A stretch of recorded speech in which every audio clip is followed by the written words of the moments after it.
नमस्कार, good morning प्यारे साथियों, कैसे हैं आप सभी? उम्मीद करती हूँ सभी प्यारे साथी एकदम मस्त, शानदार, जिंदाबाद, जबरदस्त होंगे।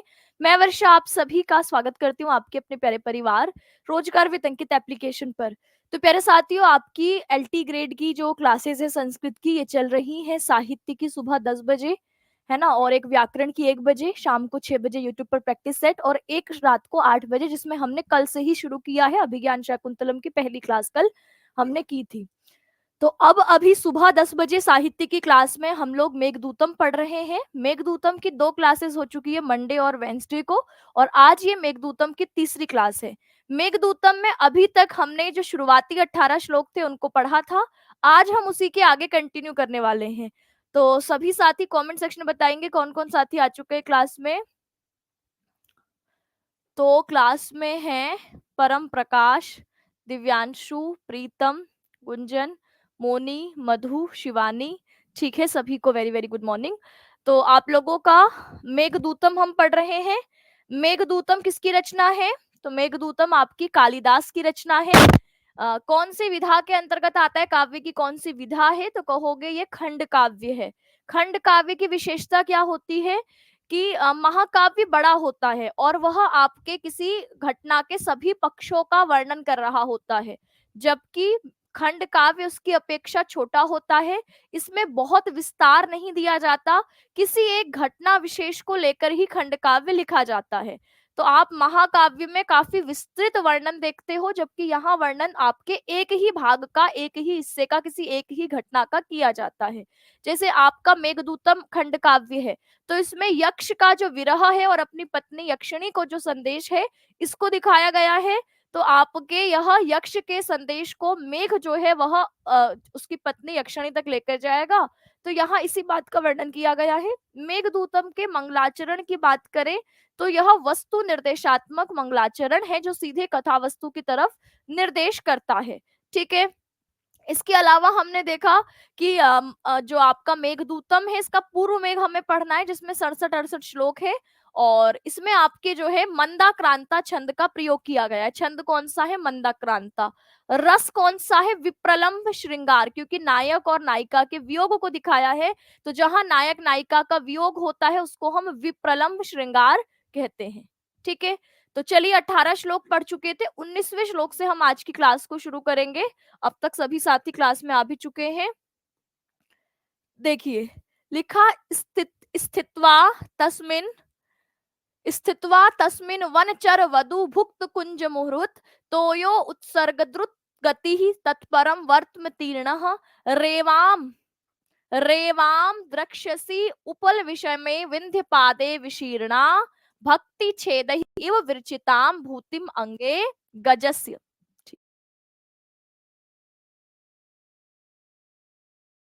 आम्रकूट पर्वत का वर्णन हमने लास्ट उसमें देखा था, जिसमें आम्रकूट पर्वत का वर्णन किया गया था, है ना। यानी आम्रकूट पर्वत पर आपके किस तरीके से मेघ जाएगा, आम्रकूट पर्वत कैसा होगा, तो वो आम के पके हुए फलों से पीला होगा, और उसमें मेघ जो कि काला है वो बीच में जब जाके बैठेगा तो वह दृश्य ऐसा लगेगा जैसे पृथ्वी के स्तन हो। ये हमने लास्ट क्लास में पढ़ा था। अब आज हम आम्रकूट पर्वत के उपरांत जो मेघ है वो कहाँ पहुंचने वाला है? नर्मदा नदी के स्वरूप को बताने वाला है कि कैसे तुम नर्मदा नदी पर पहुंचोगे। ठीक है। चलिए, तो यहाँ पर लिखा स्थित्वा तस्मिन वनचर वधु भुक्त कुंज मुरुहुत। स्थित्वा यानी रुक कर, ठहर कर। तस्मिन यानी उस आम्रकूट पर्वत पर ठहर कर, थोड़ी देर रुक कर। वनचर, वनचर यानी वने चरती इति वनचर, वन में रहने वाली जो वधुएं हैं, स्त्रियां हैं, वन में रहने वाली जो स्त्रियां हैं। भुक्त कुंज, भुक्त कुंज यानी जिन्होंने कुंज होता है बाग बगीचा उद्यान जहां बहुत सारी लताएं लगी हुई हो, तो उसको आपके भुक्त यानी भोगी हुई, तो जिनके द्वारा उपभुक्त लता कुंज है वहां पर थोड़ी देर ठहर कर। तो ये आपके आम्रकूट पर्वत के बारे में बताया कि जो आम्रकूट पर्वत है वहां जहां पर जिस पर वंचरों की स्त्रियों के द्वारा लताओं का उपभोग किया गया है, ऐसे तस्मिन स्थित्वा, तस्मिन पद से किसका बोध हो रहा है? तो तस्मिन पद से अभी पिछले श्लोक में जो आम्रकूट पर्वत की बात हुई थी, इसी का बोध हो रहा है कि उस आम्रकूट पर्वत पर स्थित्वा, ठहर कर, तुम आगे बढ़ना है ना, तो यहाँ पर अभी इतना ही अर्थ है कि स्थित्वा तस्मिन वनचर वधु भुक्त कुंज मुरहत। तो ये वनचर वधु मुक्त आपके भुक्त कुंज, ये उसी आम्रकूट पर्वत का विशेषण है कि वहीं कुछ देर ठहर कर वनचर वधुओं के द्वारा भोग किए गए लता कुंज में मुहूर्त थोड़ी देर स्थितवा ठहर कर, तो उस कूट पर्वत पर जहां वनवासिनियों की जो स्त्रियां हैं, ठीक है, वंचरों की जो स्त्रियां हैं वो लता कंजों का उपभोग करती है, ऐसे उस आम्रकूट पर्वत पर मुहूर्तम स्थितवा, मुहूर्तम यानी थोड़ी देर के लिए, स्थितवा यानी ठहर कर, स्थित होकर, तोयोत्सर्गद्रुत गति ही तत्परम वर्तम तीर्ण। तोयोत्सर्गद्रुत, आपके तोयह होता है जल, तोय मतलब क्या है, जल। उत्सर्गत यानी जिसने उत्सर्गित कर दिया है ना, यानी बरस गया है, जिसने जल क्या करा है, अपना छोड़ दिया है, उत्सर्जन जल का कर दिया है, उसको तोयो उत्सर्ग लिखा है। तो जब आप वर्ष बादल बरस जाएंगे तो हल्के हो जाएंगे, तो तोय उत्सर्ग करने के बाद यानी जल का उत्सर्जन करने के बाद, वर्षा करने के बाद, द्रुततर गति ही, द्रुततर तरप प्रत्यय, तरप प्रत्यय थोड़ा सा आपके, द्रुत मतलब जल्दी, द्रुततर यानी थोड़ी और जल्दी, गति ही यानी शीघ्र गति वाला, तो थोड़ी और शीघ्र गति वाला जल बरसने के कारण बादल हो जाएंगे हल्के। तो बादलों के हल्के होने पर बादलों की गति कैसी हो जाएगी, तीव्र हो जाएगी, द्रुततर हो जाएगी। तो तोय उत्सर्गा द्रुतर गति ही, तोय का उत्सर्ग करना, जल के उत्सर्ग करने के बाद द्रुततर गति और भी शीघ्र गति वाले, तत्परम उसके बाद, वर्तम रास्ते को तीर्ण तुम पार कर जाओगे। तो तुमने क्या करा, तो अपने जल का उत्सर्जन करके शीघ्र गति वालों तुम क्या करोगे, तत्परम उसके बाद आपके वर्तम तीर्ण, वर्तम मतलब मार्ग, तीर्ण मतलब पार करके, पार किया हुआ। तो यहाँ वर्षा करके और अधिक तीव्रगामी होकर उसके बाद के मार्ग पर आगे बढ़कर पार करके, रेवाम द्रक्ष्यसी, रेवा, रेवा किस कौन सी नदी का नाम है, जिसको हम वर्तमान में नर्मदा नदी कहते हैं। तो आप मेघदूत में भारत का जो भौगोलिक वर्णन है इसको भी देख रहे हैं, है ना। तो वो कहते हैं कि यहाँ पर आम्रकूट पर्वत को, जिसको आजकल हम अमरकंटक पर्वत कह देते हैं, उसको पार करके वहां पर तुम थोड़ी देर बरसोगे, वनवासियों की स्त्रियों के द्वारा उपभोग किए हुए वहां तुम थोड़ी देर ठहर कर, बरस कर और तीव्र गति वाले होकर उस मार्ग को शीघ्र पार कर जाओगे, है ना। और पार करके क्या करोगे, तो रेवाम द्रक्ष्यसी, नर्मदा नदी को, रेवा नदी को द्रक्ष्यसी देखोगे। उपल विषमे विंध्य पादे, उपल विषमे यानी जो पत्थरों की ऊंची नीची चट्टानों वाले हैं। तो आपके लिखा है कि उपल विषमे, उपल विषमे यानी पत्थरों की ऊंची नीची असमान, विंध्या पादे, विंध्य पर्वत की बात हो रही है, विंध्यांचल पर्वत की बात हो रही है, विंध्य पादे, पादे मतलब तलहटी, उसका निचला भाग, अधोभाग, उस पर विशीर्णम फैली हुई। तो आपके ऐसा विंध्याचल पर्वत की तलहटी जिसमें उपल विषमे, जिसमें ऊंचे नीचे असमान विषम आकृति वाले क्या है, पत्थर हैं, है ना। उपल मतलब होता है पत्थर, विषमे यानी असमान पत्थर, असमान आकृति वाले जो पत्थर हैं, वो आपके विंध्याचल की तलहटी में रेवाम द्रक्ष्यसि विशीर्णम, तो रेवाम विशीर्णम फैली हुई, विशीर्णम होता है फैली हुई, विस्तृत, रेवाम द्रक्ष्यसि ऐसी फैली हुई रेवा नदी को देखोगे। तो तुम विंध्याचल की असमान पत्थरों वाली तलहटी में फैली हुई नर्मदा नदी को देखोगे।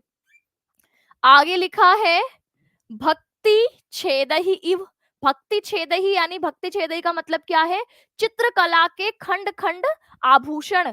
यानी आप देखेंगे कि पहले जो हाथी होते थे, तो हाथी का शरीर कैसा होता है, बहुत विशाल होता है, बहुत बड़ा होता है, हाथी काले रंग का भी होता है। तो उस पर चौक से आपकी जो है आकृति बनाई जाती थी, जिससे हाथी को सजाया जाता था। तो भक्ति छेद ही इव का मतलब है चित्रकला के खंड खंड आभूषणों के द्वारा, या आपके चित्रकला रूपी आभूषण बनाने के द्वारा, इव मतलब मानो ऐसे, विरचिताम बनाई हो, सजाई हो, भूतिम, भूतिम यानी आपकी उसकी शोभा, उसके ऐश्वर्य के, अंगे अंग पर गजस्य हाथी के। तो आपका जो ये विंध्याचल पर्वत है वो कैसा होगा, तो विंध्याचल पर्वत बहुत विशाल होगा। विंध्याचल पर्वत कैसा है, बहुत विशाल है। और पर्वत कैसे भी होते हैं, तो आपके काले भी होते हैं, मतलब आपके पूरे आपके ढके हुए होते हैं। तो उससे उसका रंग यहाँ पर जो कालिदास है वो काला रंग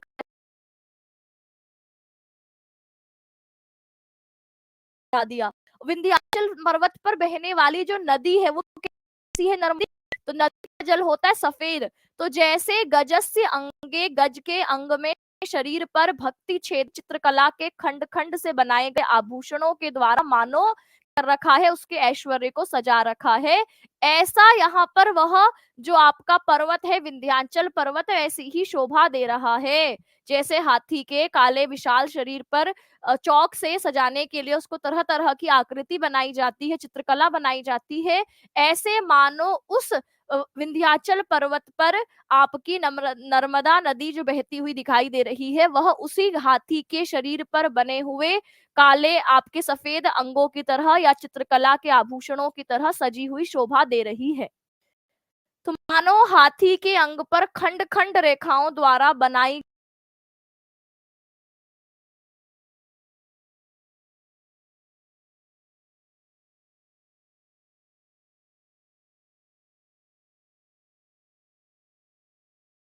भुक्त किरात मतलब जो वन में तो वन में रहने वाली किरात आदियों की पत्नियों के द्वारा उपभोग किए हुए उस आम्रकूट पर्वत पर कुछ देर रुककर, कुछ दूर ठहर कर वहां तुम्हारे वर्षा कर देने से तुम क्या होगे? तो तीव्र गति वाले हो जाओगे और उस तीव्र गति से तुम आम्रकूट पर्वत के पूरे मार्ग को पार कर लोगे और वहां पार करके पत्थरों के कारण ऊंची नीची विंध्याचल की जो तलहटी है, उसका जो अधोभाग है, निचला भाग है, उसके फैली हुई नर्मदा को हाथी के अंग पर चित्रकार द्वारा बनाई गई सजावट के समान देखोगे। तो यहाँ पर विंध्याचल पर्वत की तुलना किससे करी है? संभावना क्या करी है कि मानो वह हाथी हो। तो विंध्याचल पर्वत को बोला कि मानो वह क्या हो? हाथी हो। और उसके शरीर पर बहने वाली नर्मदा नदी मानो हाथी के विशाल काले अंग पर चौक से की गई चित्रकारी की सजावट के समान शोभा दे रही है, दिखाई दे रही है। अच्छा, कुछ साथियों के कमेंट हैं कि क्लास थोड़ी सी रुक रही है। देखो, टीम बैकएंड से दिक्कत क्लास में आ रही है, क्योंकि ये सिर्फ हमारी क्लास में नहीं है, एप्लीकेशन पर जितनी क्लासेस हो रही हैं उन सभी कुछ ना कुछ बग आ गया है सिस्टम में, जिसके कारण पीछे से टेक्निकल टीम उसको सॉल्व करने की कोशिश कर रही है। तो आज हमारी लगातार क्लास मॉनिटर हो रही है पीछे बैकएंड के द्वारा, तो जहां पर भी दिक्कत आएगी वो उसको सॉल्व करेंगे। तो थोड़ा सा आप लोगों को आज कोऑपरेट करना होगा, ठीक है। चलिए, तो अब देखिए आगे लिखा, ये इसमें शब्दों के अर्थ लिखे हुए हैं। वनचर वधु भुक्त कुंज, यानी वन में रहने वाली स्त्रियों द्वारा जो उपभोग की गई लता कुंज है। मुहूर्तम यानी कुछ क्षण, ठीक है। स्थित्वा यानी रुक कर, ठीक है। फिर लिखा है कि तोयोत्सर्ग द्रुत गति ही, तोय उत्सर्ग जल के उत्सर्ग से त्यागने से वर्षा कर देने के कारण द्रुततर गति तीव्र गति वाले तुम वर्तम तीर्ण उस मार्ग को पार करके उपल विषम पत्थरों की ऊंची नीची विंध्यापादे विंध्याचल की तलहटी में विरचिताम बनाई हुई सजावट के समान दृश्य से दिखाई दोगे, ठीक है। जिनकी भी क्लास में दिक्कत आ रही है, ठीक है। लता कुंज का उपभोग्य मतलब, लता कुंज का उपभोग मतलब झाड़ियों में जो बैठी हुई है लताओं के आपके जो वन है, जैसे वनचर है, जो वन में रहने वाले हैं, वो हमारी तरह ईंट पत्थर के मकान में थोड़ी रहते हैं ना। वो आपकी उन्हीं झाड़ियों के द्वारा बनाए हुए उनका घर होता है, रहने का स्थान होता है, वहीं से वो भोजन प्राप्त करते हैं। अपने दैनिक जीवन की जरूरतों को भी उन्हीं लता कुंजों से प्राप्त।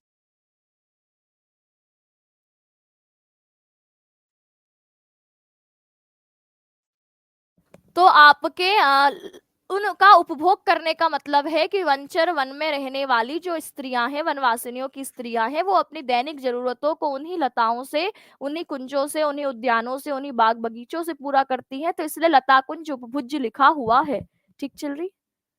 चलिए, तो आप अपनी तरफ से भी एक बार फोन में एक बार दोबारा से एग्जिट होकर के क्लास को ज्वाइन करके देखिए, नेटवर्क वगैरह देखिए, क्योंकि यहाँ से आपके ठीक ही चल रही है क्लास, ठीक है। देखो, तो यहाँ पर ऐप को अपडेट जरूर कर लीजिएगा, ठीक है। समय समय पर ऐप अपडेट करते रहिए करिए, नहीं तो फिर थोड़ी सी दिक्कत आपकी एप्लीकेशन पर आ जाती है। तो लिखा है कि आपके, अच्छा, व्याकरणिक टिप्पणी हम देख लेते हैं। तो ये आपने देखा, स्थित्वा, त्वा प्रत्यय है इसमें। तस्मिन वनचर वधु भुक्त कुंज मुहूर्त तोयोत्सर्ग द्रुत। तो तोयोत्सर्ग में आपकी बताइए कौन सी संधि है? तोय उत्सर्ग, उत्सर्ग, तोय उत्सर्ग, तोय में अ है, उत्सर्ग में उ है।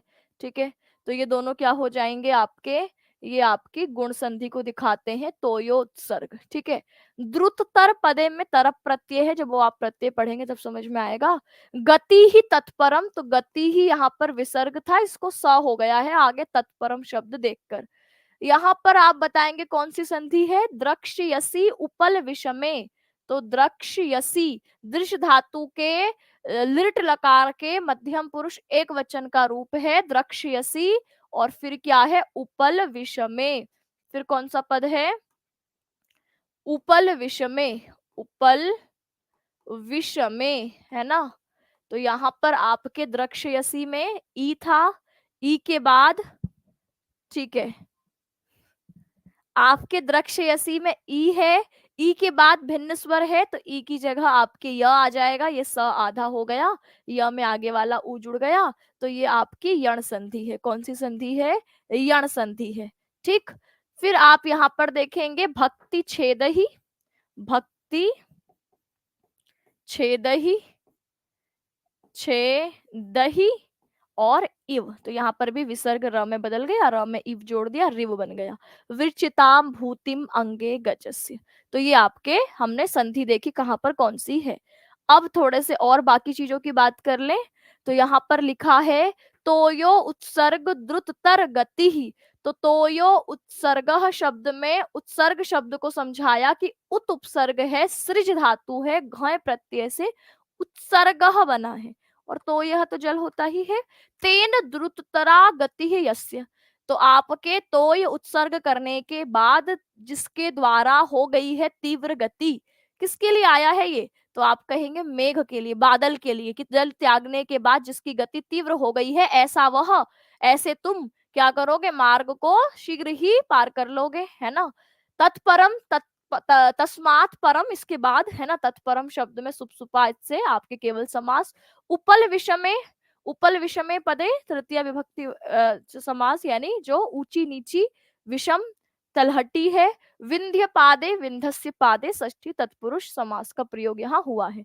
ठीक है, कुछ व्याकरण की चीजें जब व्याकरण के टॉपिक पढ़ेंगे तभी आपके समझ में आएंगे, तो प्रत्यय समास वगैरह के लिए थोड़ा सा भी आपको इंतजार करना होगा। चाहे तो आप यूट्यूब पर मेरी कोई क्लास पढ़ी होगी जिसमें मैंने यूपी टेट, सुपर टेट या किसी भी इसमें पढ़ाए होंगे समास, संधि वगैरह, समास और प्रत्यय, तो बेसिक वहां से क्लियर करेंगे तब भी थोड़ा बहुत समझ में आएगा, है ना। और बाकी क्योंकि आपके बैच में डिटेल में पढ़ाना है, तो डिटेल में पढ़ाने के लिए ऐसा नहीं कि मैं 2 दिन में खत्म करवा दूंगी समास, है ना, तो इसके लिए थोड़ा सा समय चाहिए, तो वो मैं आपके व्याकरण में कराऊंगी, ताकि सतही स्तर पर आप लोग यूपी टेट, सुपर टेट की कोई मेरी क्लास मिलती है यूट्यूब पर, आप समास सर्च करिए, संधि सर्च, सॉरी प्रत्यय सर्च करिए, उसको देख लीजिए। ठीक है, चलिए, तो अब देखिए यहाँ पर लिखा है,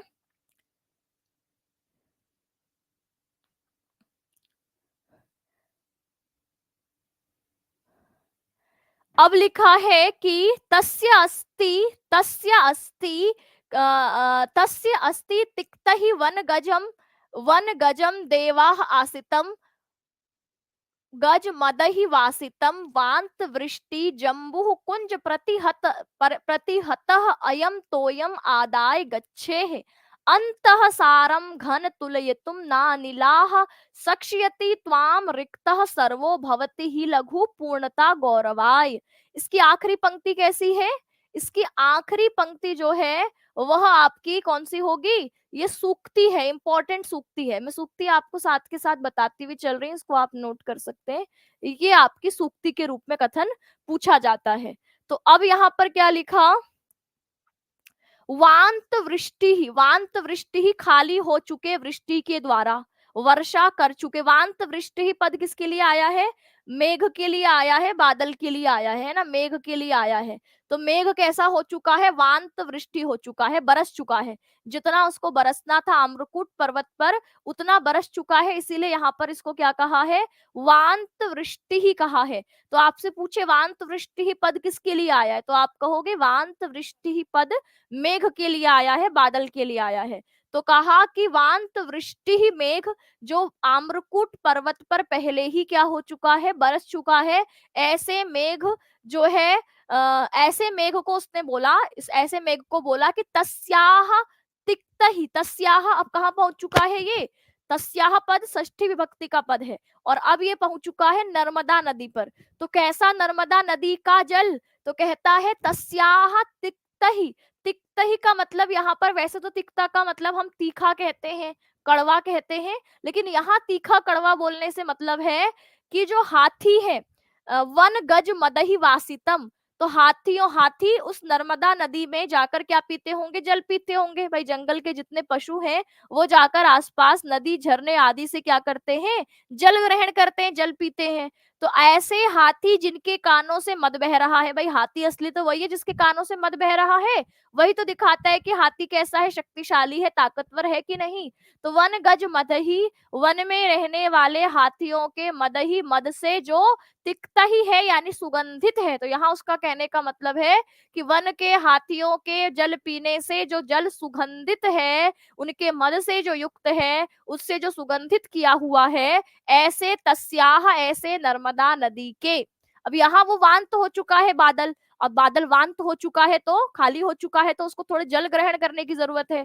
तो बताता है कि कैसे तुम्हें जल ग्रहण करना है, नर्मदा नदी के जल को ग्रहण करोगे, और वह जल कैसा है इसका वर्णन इस प्रस्तुत श्लोक में किया गया है कि वह जल वन गजहि वासितम, आपके वन गजहि वासितम तिक्त ही, यानी वन गज के मतों के द्वारा जो सुगंधित है, ऐसे सुगंधित किया हुआ ऐसे जल को तुम ग्रहण करना। तो तस्याह, वर्षा कर चुके, जो पहले आम्रकूट पर जल बरसा चुका है, ऐसे जल का वमन कर चुका है, उसको वांत वृष्टि ही यहाँ पर कहा गया है। हे मेघ, जो तुम पहले वर्षा कर चुके हो, वांत वृष्टि हो चुके हो, उस स्थिति में तुम वन्य हाथी, वन में रहने वाले हाथियों के मद से जो सुगंधित किया हुआ है, ऐसे उसके जल को, उस नर्मदा के जल को जब, और आगे पहला विशेषता ये दी कि जो आपके हाथियों के मद से सुगंधित किया हुआ है, पहली उस जल की विशेषता। दूसरी विशेषता बताई, जम्बू कुंज प्रतिहत अयम तोयम आदाय गच्छे, आगे बढ़ना, आदाय ग्रहण करके, तोयम उस जल को, उस जल को ग्रहण करके आगे जाना। जो एक तो बताया कि वन में रहने वाले हाथियों के मद से क्या है आपके, तो आप कहेंगे कि वन में रहने वाले हाथियों के मद से जो सुगंधित है, ऐसे जल को ग्रहण करके जाना। दूसरा विशेषण दिया कि जम्बू कुंज, जम्बू होता है जामुन, कुंज मतलब समूह, उपवन, जहां एक साथ बहुत सारे पेड़ लगे हों। तो यहाँ पर जामुन के पेड़ के द्वारा जो प्रतिहत है, प्रतिहत यानी रोका हुआ है, आपके प्रतिहत रयः, आपके जो उसका वेग है, प्रवाह है, उसको रोके हुए, तोयम जल को आधाय ग्रहण करके, गच्छे आगे बढ़ना। तो जो आपके जामुन आदि का जो कुंज होगा, जो क्या होगा, आपके किनारे पर होगा या आपके नदियों के किनारे पर होने से, वह आपके जो जल है, वह जामुन के जो पेड़ों की डालियां होती हैं वो क्या हो जाती हैं, आपके पानी में झुक जाती है। पानी में झुकने के कारण जो आपके ऊपर से बह के आ रही कुछ पत्ते हैं, झाड़ियां हैं, कुछ ऐसा है जो आपके उस जम्बू कुंज से, उस जामुनों के वृक्ष के समूह से क्या हो जाता है, रुक जाता है। कोई झाड़ी, कोई पत्थर, कोई आपके और चीज, पत्ते, सूखे पत्ते है ना, कोई आपकी ऐसी अवशिष्ट चीज जो है, वह उस जामुन के वृक्षों के समूह से क्या उस रोक दिया जाता है। तो उससे क्या हो गया, जल अब पवित्र हो गया, शुद्ध हो गया, है ना। जैसे आप फिल्टर करते हैं ना, तो पानी का फिल्टर करने का मतलब क्या है कि पानी की गंदगी को आपने हटा दिया, अलग कर दिया, रोक दिया, है ना। तो ऐसे ही यहाँ पर जो जम्बू कुंज प्रतिहत है, जामुन के वृक्षों से रोका गया है, जिसके प्रवाह को, ऐसे जल को आधार करके ग्रहण करके जाओ। आप देखेंगे कि नदियों पर्वतों पर बहने वाला जो आपका जल होता है वो बहुत साफ है ना। जैसे मैं अपने गांव जाती हूँ, तो हम लोग उत्तराखंड से हैं, तो हमारे घर पे भी जो पानी आता है वो ऐसा नहीं कि जमीन से खुदा हुआ पानी आ रहा है ना, हैंडपंप वगैरह से नहीं। वो पानी सीधे आपके जो है ऊपर से पहाड़ों से जो कनेक्शन जोड़ा होता है, मतलब ऊपर ही आपके, अब तो नल लग गए हैं, पहले तो नल नहीं होते थे।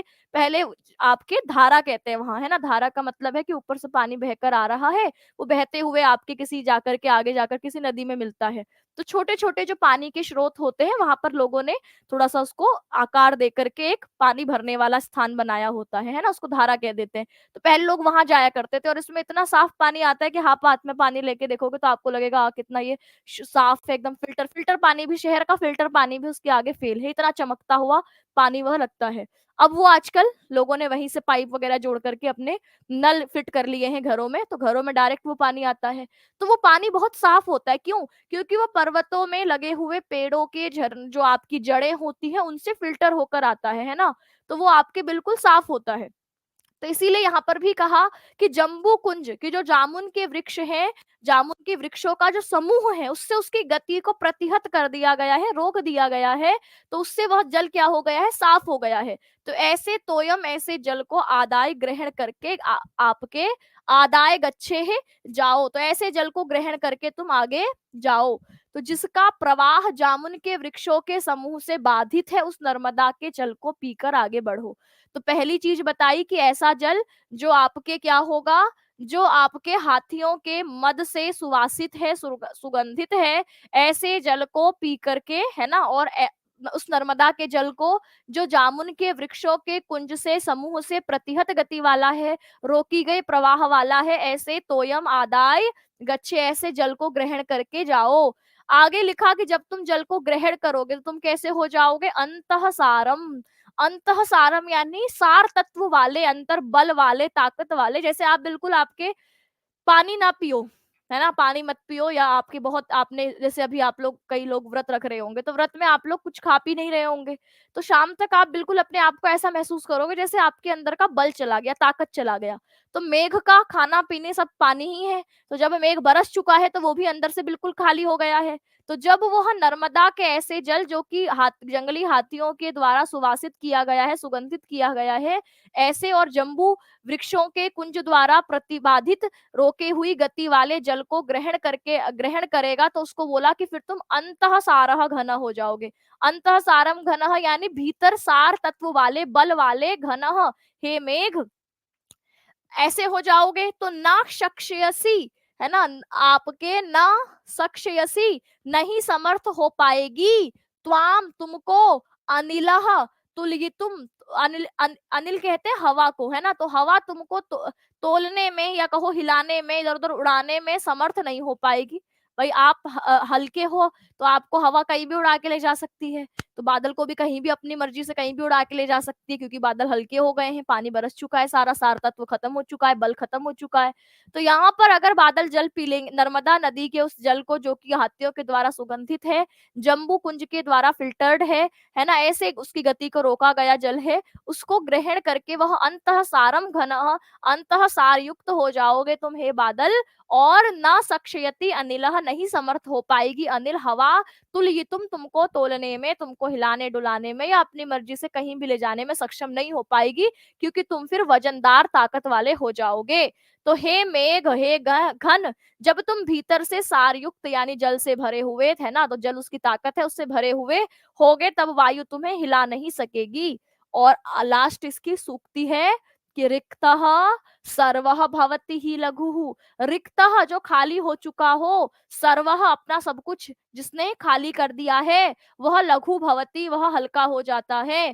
तो यानी आप अपने अंदर की ताकत को, ठीक है, जैसे अभी आप पढ़ाई लिखाई कर रहे हो, तो एक समय आप पढ़ाई लिखाई ना करो, है ना, आप में से बहुत सारे लोग मैरिड होंगे, तो उनका एक काफी लंबे समय का गैप आ जाता है पढ़ाई से। तो आप भले ही स्कूल कॉलेज में कितने ही अच्छे थे पढ़ने में, पढ़ाई लिखाई करते थे, लेकिन जब एक गैप आता है तो आप सब कुछ भूलते चले जाते हो, रिक्त होते चले जाते हो, है ना, खाली होते चले जाते हो, भूलते चले जाते हो।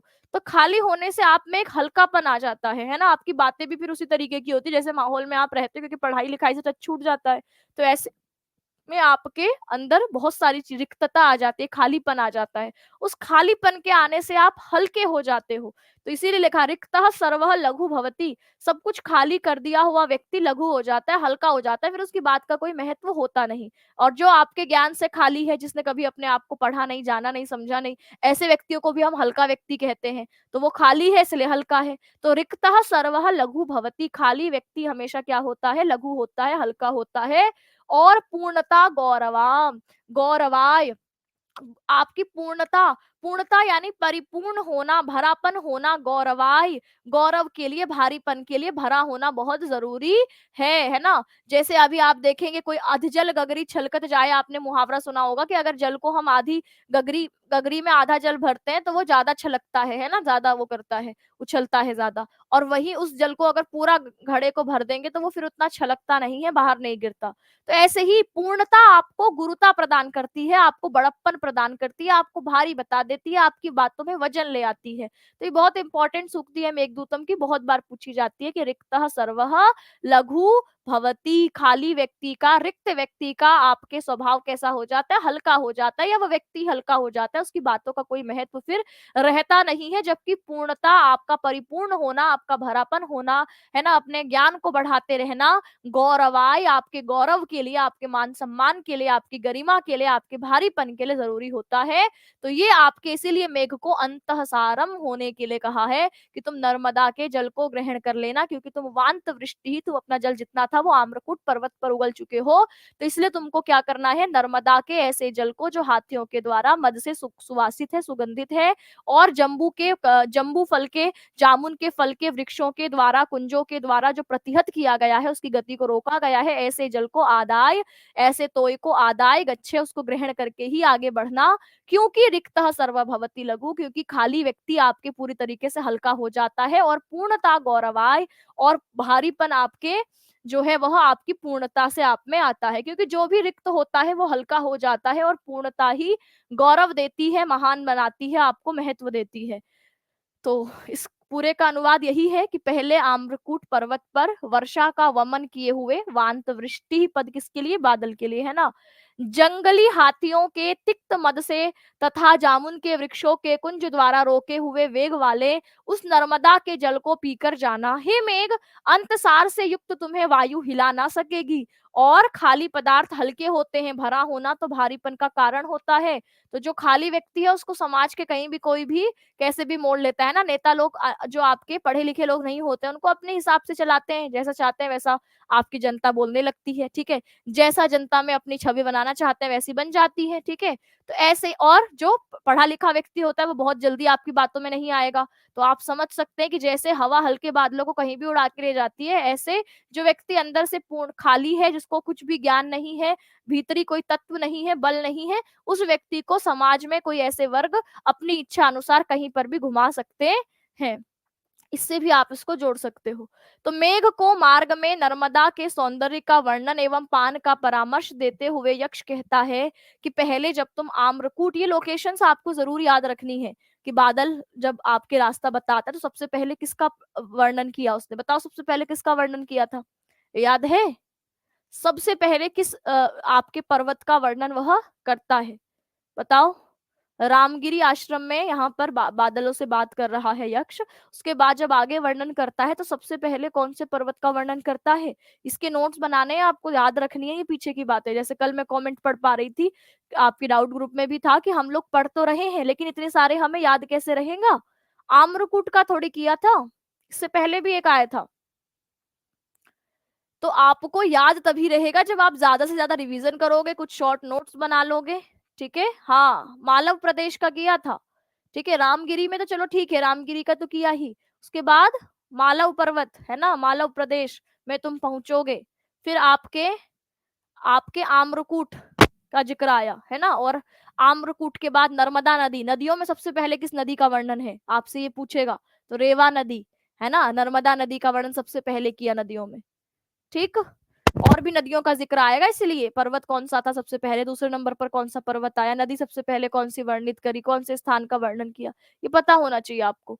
तो मेघ को मार्ग में नर्मदा के सौंदर्य का वर्णन एवं पान का परामर्श देते हुए यक्ष कहता है कि पहले जब तुम आम्रकूट पर तुमने जो वर्षा की थी उससे तुम्हारा वजन कम हुआ, तुम वांतवृष्टि हो गए।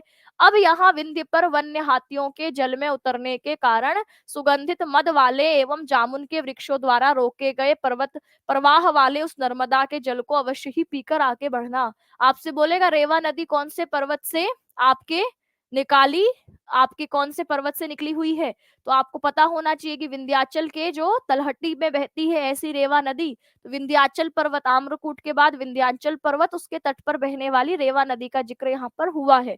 ठीक है, तो इसको पीकर तुम आगे बढ़ना, उस जल को पीने से तुम पुनः क्या हो जाओगे, भारी हो जाओगे। और हे मेघ, भारी हो जाने से आकाश मार्ग में तुम्हें वायु हिला ना सकेगी, क्योंकि जल ही तुम्हारे बल का सार है, और सार रहित व्यक्ति रिक्त हो जाता है, उसमें लाघव होता है, हल्कापन होता है, उसे कोई भी हिला सकता है। सारयुक्त गुणों से पूर्ण व्यक्ति में पूर्णता होती है, और वह गौरव के लिए होती है, भारीपन के लिए होती है, अतः वह महान व्यक्तियों में होता है। ठीक, तो व्याकरणिक टिप्पणियों को हम देख लेते हैं। दोबारा से देखिए, यहाँ पर लिखा तस्य, तस्य, तस्याह, तस्याह भी है, ये है ना, पहला पद है तस्याह, उसके षष्ठी विभक्ति एक वचन का पद है तस्याह। ठीक है, तस्याह का विसर्ग स में बदल गया है, स आधा है, आगे वाला जो पद है वो है तिक्तहि, तिक्तहि, है ना।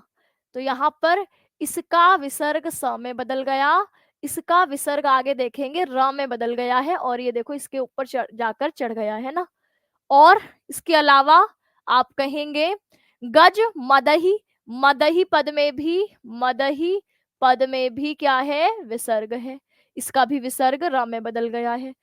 ठीक है, मदही वासितम वांत वृष्टि, वृष्टि पद में भी विसर्ग है, देखो वह भी आगे जाकर र में बदल गया है। जम्बू कुंज प्रति हत रयम तोयम आदाय, ठीक है, अगच्छे है। अंतः सारम घन तुलयितुम नानिलः, नानिलः पदे कः संधि अस्ति, न अनिलः सक्षयति त्वाम, है ना, न अनिलः पद में, तो न में भी अ है, अनिलः में भी अ है, अ और अ क्या हो जाएगा, आ, यानी क्या हो जाएगा आपके दीर्घ संधि, है ना, तो ये नानिलः पद हो जाएगा। फिर लिखा है रिक्तः सर्वः भवति, सर्वः है, यहाँ पर विसर्ग को आपके ओ हो गया है, लघु पूर्णता गौरवाय। ठीक है, चलिए बाकी देखें तो यहाँ पर वांत शब्द में, वांत शब्द में वम धातु से त प्रत्यय किया है, कर्मणी अर्थ में वांत शब्द बना है। वांत वृष्टि ही पद किसके लिए आया है, बादल के लिए आया है। वांता उदीर्णा वृष्टि ही येन सह, वांत वमन करने के द्वारा, है ना, आपके वांत खाली होने के द्वारा, वमन करने के कारण जो खाली हो गया है बारिश से, है ना, वर्षा से, सह ऐसा वह बादल, बहुव्रीहि समास है। वन गज मदही, वनस्य गजाह वन गजह तेसाम मदही, तो वन के गज को हम वन गज कहते हैं, इतना पद देखे वन गज, तो ये षष्ठी, वन गजा, वन गजाह तेसाम मदही, तो वन गजों के मद के द्वारा यह षष्ठी तत्पुरुष होगा। वासितम वस धातु से त प्रत्यय करके यहाँ वासितम शब्द बना है। अंतः सारम, अंतः सारो बलम यस्य तम, तो अंतः सार युक्त मेघ के लिए आया है कि तुम क्या हो जाओगे, अंतः सार युक्त हो जाओगे, तो अंतः सारम मेघः, तो अंतः सार युक्त बल युक्त हो जाओगे तुम। तुलियतुम तुलाम करोति, जो हिला देती है उसको आपके तुलियति बोला है। तुलियतिम, तुलियतुम शब्द में तुला आपके धातु के साथ ऋच और तुम प्रत्यय करके तुलियतुम शब्द बना है। सक्षयति शब्द आप देखेंगे, सक धातु जो सकना अर्थ देती है, इसके लिट लकार प्रथम पुरुष एक वचन का रूप सक्षयति होगा। अब अगले पे चलते हैं। अगला श्लोक है नीपम दृष्टवा, नीपम दृष्टवा हरित कपिशम केशरहि, केशरहि, केशरहि अर्धरूढ़हि, आविर्भूत प्रथम मुकुलाः कंदलिश्च अनुकूलच्छम जगद्ध्वा अरण्येषु अधिक सुरभिम गंधम आघराय चोर्व्याः च उर्व्याः सारंगास्ते जलम जलल जललम अवुचः सूचिष्यन्ति मार्गम। देखो, जल लव मुचः सूचिषन्ति मार्गम। अब इसका पहली लाइन है, यक्ष मेघ से कहता है कि हाथी या हिरण अपने ही कार्य से तुम्हें आगे का मार्ग बतलाएंगे।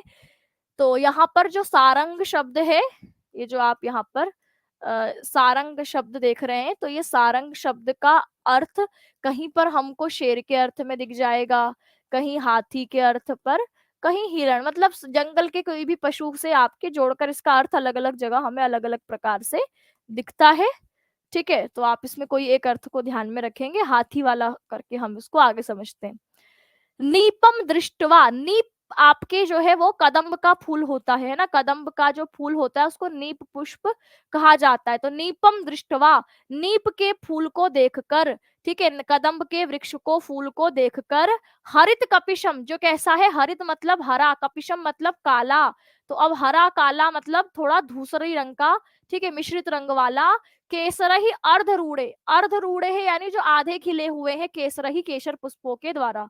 तो तुम क्या देखोगे, अब तुम जब आगे जाओगे तो तुम देखोगे नीपम दृष्टवा, तुम कदम्ब के फूलों को देखोगे, और हरित कपिशम केसरही अर्धरूटे, जो आपके धूसर मिश्रित रंग वाले हैं, ऐसे अर्ध आरूढ़ी, अर्ध खिले हुए, आधे खिले हुए केसरही केसर के पुष्पों से, है ना। तो जब हाथी मृग आधे खिले हुए केसरों से सजे हुए हरे धूसर कदम्ब को देखकर, आविर्भूत प्रथम मुकुला, आविर्भूत यानी प्रकट हुए हैं, दिखाई दिए हैं, प्रथम मुकुला पहली पहली नई नई कलियां, कंदली ही, यह आपके कंदली ही कहते हैं आपके केले के वृक्षों को, ठीक है, कदली फल केला फल है ना, कंदली ही केले के वृक्ष।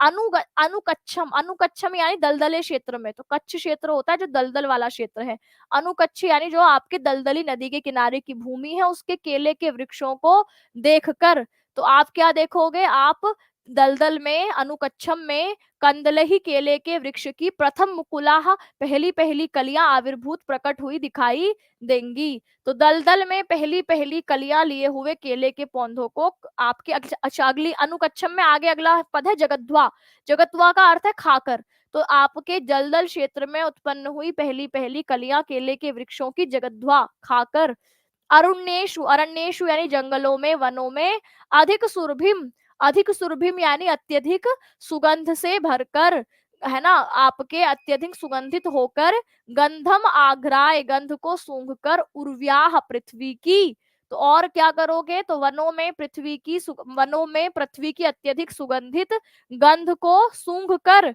उर्व्याह पृथ्वी की, सारंगाह, सारंगाह यहाँ पर हाथी कह ले, है ना, या कहीं शेर कह लें, तो यहाँ हाथी रखे थे, तो हाथी ते जलम, जल लव मुचह, तो यहाँ आपकी वे हाथी तुम्हें जल लव मुचह, जल की थोड़ी बूंदे छोड़ने वाले, लव मतलब होता है अंश, तो जल लव मुचह, जल के थोड़े अंश को छोड़ने वाले, सूचिष्यन्ति मार्गम, मार्ग को आगे सूचिष्यन्ति सूचित करेंगे।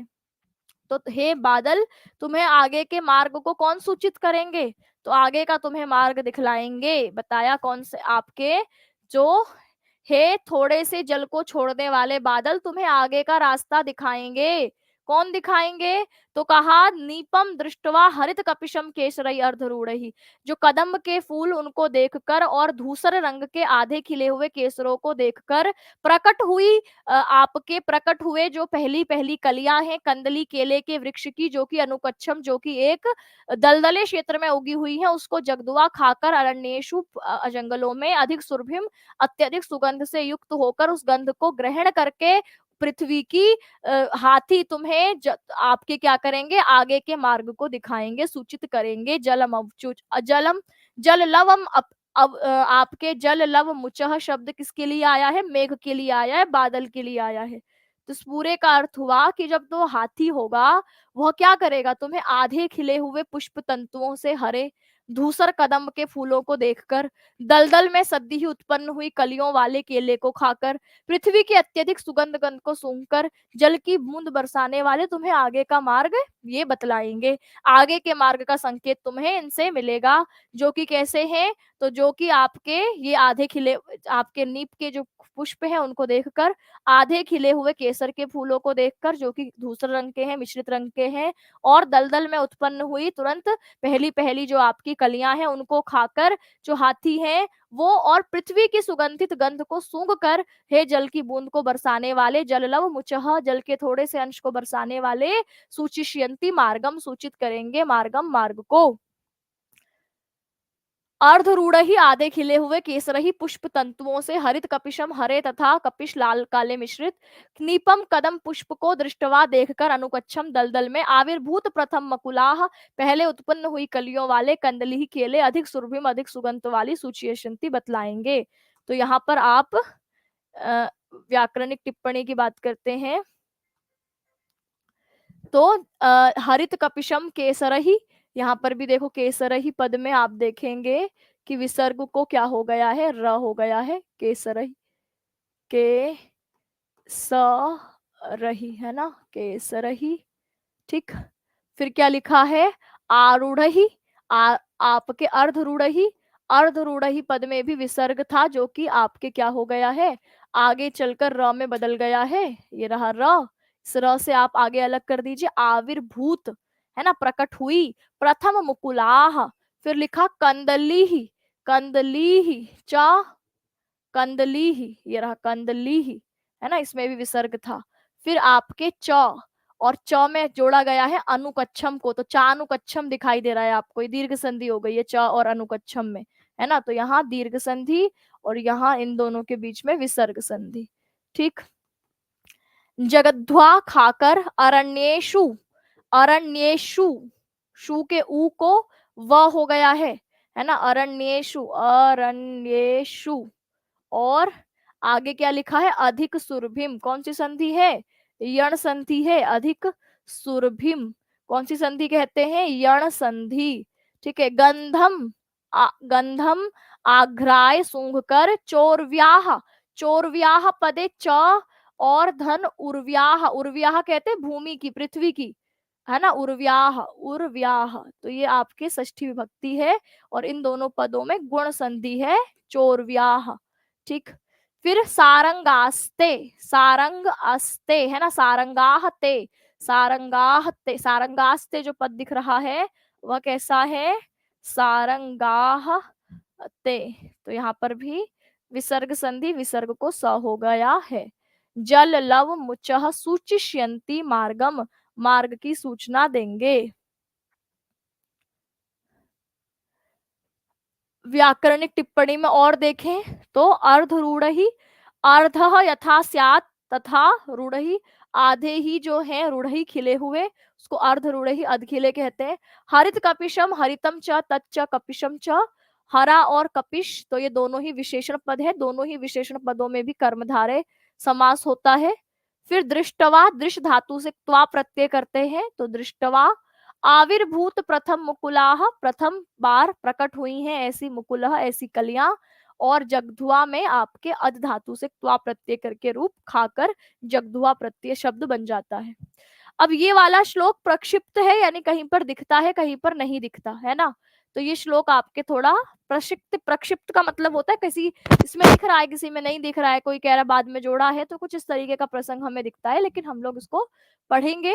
तो लिखा है अम्बोभि, अम्बोह बिंदु ग्रहण चतुराम, चतुराम चातकान वीक्षमाणाः श्रेणीभूताः परिगणनया निर्दिशन्तो बलाकाः, त्वम् आसाद्य स्तनित समये मानिष्यन्ति सिद्धाः, सोत्कंपानि प्रिय सहचरी संभ्रम आलिंगतानि। अब यहाँ पर क्या लिखा है आपके, एक एक पंक्ति करके देखेंगे।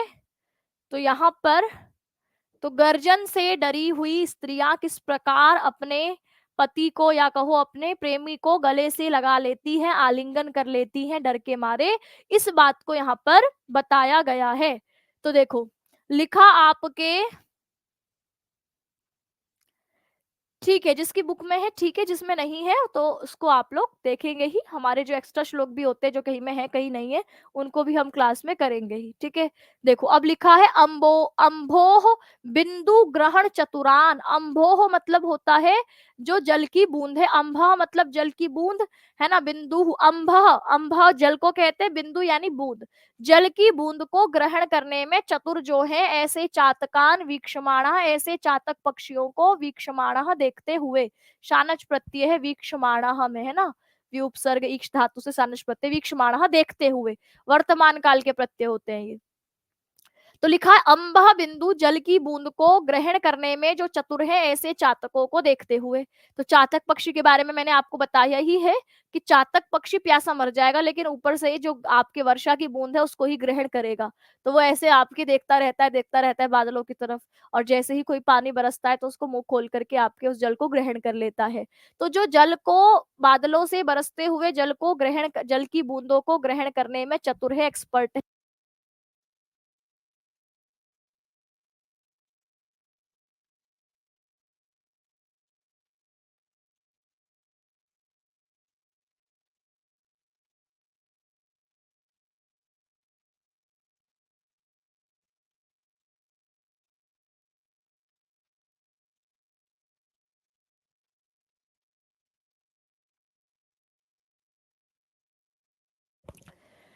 थोड़ा सा वेट करिए, ठीक है, 1-2 मिनट का वेट करिए, आपको एक जानकारी देनी है।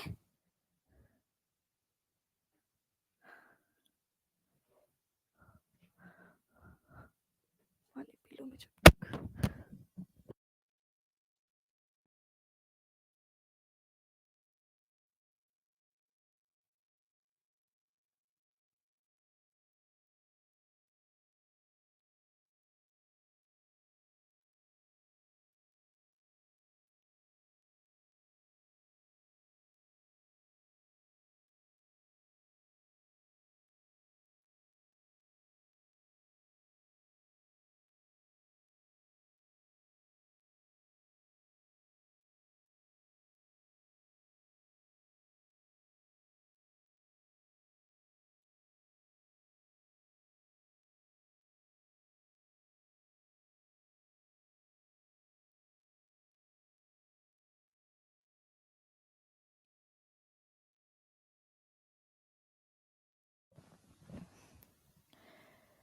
प्यारे साथियों, आप लोगों के लिए इंपॉर्टेंट जानकारी ये है कि आपका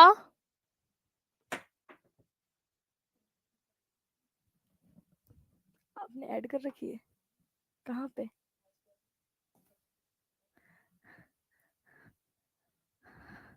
तो आपके लिए इंपॉर्टेंट जानकारी ये है कि आप लोगों की एक 26 तारीख को यानी कल में एक बिग सेल आ रही है। ठीक है, ये जो कुछ किताबें हैं आपको कुछ सस्ती मिलेंगी।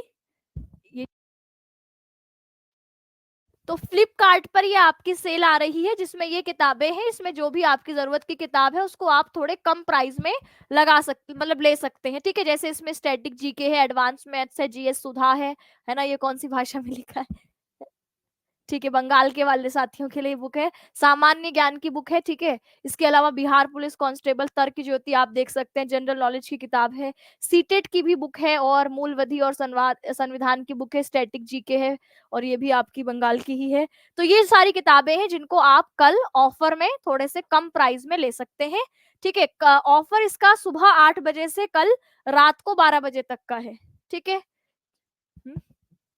26 तारीख को यानी कल की मतलब कल की तारीख में आप सुबह 8 से लेकर रात को 12 बजे तक इन किताबों को, जो ये प्राइस आपको दिखाई दे रहा है, जो बहुत कम प्राइस है, वैसे ये ज्यादा की मिलती है, इस प्राइस में आप ले सकते हैं। ठीक है, बस यही जानकारी आपको देनी थी। आपके साथी जो भी तैयारी कर रहे हो उनको आप ये जानकारी जरूर दीजिएगा भाई, किसी का फायदा हो जाएगा, है ना, ऑफर में किताबें ले लेंगे। ठीक, चलिए ठीक है, तो मैं अब आगे बढ़ती हूँ। हम क्या पढ़ रहे थे? ठीक है, अंभो बिंदु ग्रहण चतुरान चातकान वीक्षमाणः। अंभ बिंदु जल की बूंदों को, ग्रहण चतुरान ग्रहण करने में जो चतुर हैं, कुशल हैं, एक्सपर्ट हैं, ऐसे चातकान, ऐसे चातक पक्षियों को वीक्षमाणः देखते हुए। संस्कृत की कोई किताब नहीं है, है ना, इतनी फुर्सत ही नहीं मिल पाई हमें कुछ किताब विताब लिखे। तो अभी तक तो फिलहाल कोई किताब नहीं है, हमारी सीटेट में ही कुछ कंटेंट गया होगा, मेरा सीटेट की किताब में तो गया होगा, बाकी और तो कहीं नहीं है। ठीक है, चलिए। तो देखो लिखा अम्बोह अम्भोह बिंदु ग्रहण चतुरान। अम्भोह यानी जो जल की बूंद है उसको ग्रहण करने में चतुर जो है, ऐसे चातकों को, ऐसे चातक पक्षियों को, ऐसे चातक पक्षियों को वीक्षमाणः देखते हुए। देखो आप लोग अपने हिसाब से देखिएगा आपके लिए उपयोगी है या नहीं, है ना। मतलब वो आप देखेंगे ना, आप कौन से कंपटीशन को टारगेट कर रहे हैं, उसका क्या सिलेबस है, इसमें ये किताबें कितनी रिलेवेंट होंगी। मैं इस बारे में आपको कुछ नहीं बता सकती, क्योंकि मेरे को नहीं आइडिया कि आप किसकी तैयारी कर रहे हैं, है ना, कौन से एग्जाम में कौन सी बुक यूजफुल है। तो वो आप अपने हिसाब से देखिएगा। और साथ ही आपके जो बाकी साथी हैं, जो आपके पढ़ने वाले, लाइब्रेरी में आप जाते होंगे तो और भी लोग होंगे, जरूरी थोड़ी सब टीचिंग की तैयारी कर रहे हैं, कुछ जनरल कॉम्पिटिशन की तैयारी करते हैं, तो उनको इस सेल के बारे में बता देंगे तो किसी को फायदा हो जाएगा। ठीक है, ये मकसद था आपको इनके बारे में बताने का। ठीक है। तो अम्भो बिंदु ग्रहण चतुरान, अम्भ बिंदु जल की बूंदों को ग्रहण करने में जो चतुर है, कुशल है, ऐसे चातकान वीक्षमाणः, ऐसे चातक पक्षियों को देखकर, श्रेणी भूताः, श्रेणी भूताः जो पंक्तिबद्ध है, श्रेणी में पंक्ति में जो भूत है, बद्ध है, लगी हुई है, परिगणनया गिनती के द्वारा, निर्दिशंतः निर्देश करते हुए, बलाकाः बगुलों को। तो जो बगुले जो कि आसमान में हमने देखा था ना, कि बादल से कहा था कि जो आपके बगुले होंगे, है ना, बलाकाह होंगी, वह की गर्भाधान का क्षण आ गया है, इससे परिचय करती हुई तुम्हारे पीछे 7 हो लेंगी, है ना। तो उन्हीं का कहा कि आकाश की तरफ निर्देश करते हुए, बलाकाह, श्रेणी भूताह बलाकाह। तो श्रेणी भूताह किसके लिए आया है, बलाकाह के लिए आया है। तो आप कहोगे कि श्रेणी भूताह बलाकाह पंक्तिबद्ध बगुलियों की परिगणना गिनती के द्वारा निर्देशंतः निर्देश करती हुई। तो अब ये निर्देश कौन कर रहा है, सिद्धजन। ठीक है, सिद्धजनों के लिए आया है कि त्वाम आसाद्य, तुम्हारे प्राप्त होने पर, तुम्हारे पास आ जाने पर, स्तनित समय, गरजने के समय, मानिष्यंती, मान करेंगे, सम्मान करेंगे, सिद्धा पुरुष, सिद्धा पुरुष यानी ऋषि तपस्वी आदि तुम्हारा मान सम्मान करेंगे जब तुम पास आकर गरजोगे। तो त्वाम आसाद्य, तुम्हारे प्राप्त हो जाने पर, तुम्हारे पास पहुंचने पर, स्तनित समय, गर्जना के समय पर, सिद्धा मानिष्यंती, तो आपके सिद्ध लोग तुम्हारा मान सम्मान करेंगे। क्यों करेंगे, क्योंकि सोत कुंपानी, क्योंकि उत्कंपित, कांपते हुए, प्रिय सहचरी, उनकी प्रिय, उनकी पत्नी, उनकी प्रेयसी, उनकी सहचरी, संभ्रम, संभ्रम यानी भ्रम, भय से, घबराहट से, आलिंगयतानी, उनको आलिंगित कर लेगी। जैसे फिल्मों में आप देखते हैं कि भयंकर बरसात हो रही है ना, बरसात में हीरो हीरोइन जो है कहीं रास्ते में फंस गए हैं, तेज की बादल कड़का, और हीरोइन ने झट से हीरो को गले लगा लिया। तो जो वो सीन आप देख रहे हैं, ये आपके कालिदास ने मेघदूतम में बहुत पहले ही आपके लिख दिया है। तो कहा कि यह जो आपके सिद्ध लोग हैं वो तुम्हारा मान सम्मान करेंगे, है ना, तुम्हारा आदर करेंगे। क्यों करेंगे, क्योंकि जब तुम उनके पास जाकर गरजोगे, तो गरजने से जो उनकी सहचरी होगी, प्रिया होगी, पत्नी होगी, वह आपके क्या हो जाएगी। तो कहा सोत कंपानी, कांप जाएगी, भय से कांपते हुए, संभ्रम, भय से कपकपाते हुए, घबराहट से, आलिंगयति, सिद्धा, आलिंगन कर लेंगे सिद्ध लोगों का। तो वो तुम्हारा खूब आदर सम्मान करेंगे कि यह बादल सही पास आकर के गरजा है, क्योंकि उसी समय उनकी पत्नियां भय से कांपती हुई सहसा अपने पतियों को आलिंगन कर लेंगी। ठीक है। तो कहा मेघ से टपकने वाली जो बूंदे हैं, उनको जमीन पर गिरने से पहले ही चोंच द्वारा जो ग्रहण करने में कुशल हैं, ऐसे चातक पक्षियों को देखते हुए, पंक्तिबद्ध बगुलों को अंगुली पर गणना द्वारा स्त्री को दिखलाते हुए, जैसे कोई अपनी स्त्री, अपनी पत्नी, अपनी प्रेयसी को घुमाने ले जाए और ऐसे उंगली करते हुए दिखाए कि भैया ये देखो, वो देखो कैसे बलाका उड़ती जा रही है, ऐसे करके दिखा रहा है ना। तो ऐसे कहा उंगली, आपके उंगली से गणना करते हुए, अपनी स्त्रियों को दिखाते हुए, सिद्ध पुरुष मानिष्यंती, मान करेंगे कब, जब स्तन समय है, जब तुम गरजोगे, और जब तुम गरजने के समय तुम्हारा मान सम्मान इसलिए करेंगे क्योंकि घबराई कांपती हुई प्रिया के शीघ्रता पूर्ण किए गए आलिंगन को प्राप्त करके तुम्हारे वह महात्म्य को मान जाएंगे कि भाई बड़ा महान है यह बादल जो सही समय पर आया, ऐसी वह तुम्हारी महानता को स्वीकार करेंगे। इस बात को यहाँ पर समझाया गया है।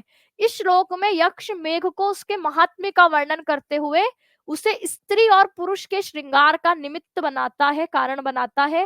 कहता है कि जल की बूंदों को जमीन पर गिरने से पूर्व ही जो अपनी चोंच में लेने में दक्ष है, ऐसे चातक पक्षियों को देखते हुए, और बगुलियां जो कि वर्षा ऋतु में पंक्तिबद्ध होकर चलती हैं, उन्हें अंगुलियों पर गणना के द्वारा अपनी पत्नियों को दिखलाते हुए, सिद्ध पुरुष को अत्यंत ही आनंद की प्राप्ति होगी जब तुम गर्जन करोगे और उनके साथ बैठी उनकी पत्नियां सहसा ही भय से कंपन युक्त शरीर के साथ अपने पतियों का आलिंगन कर लेंगी।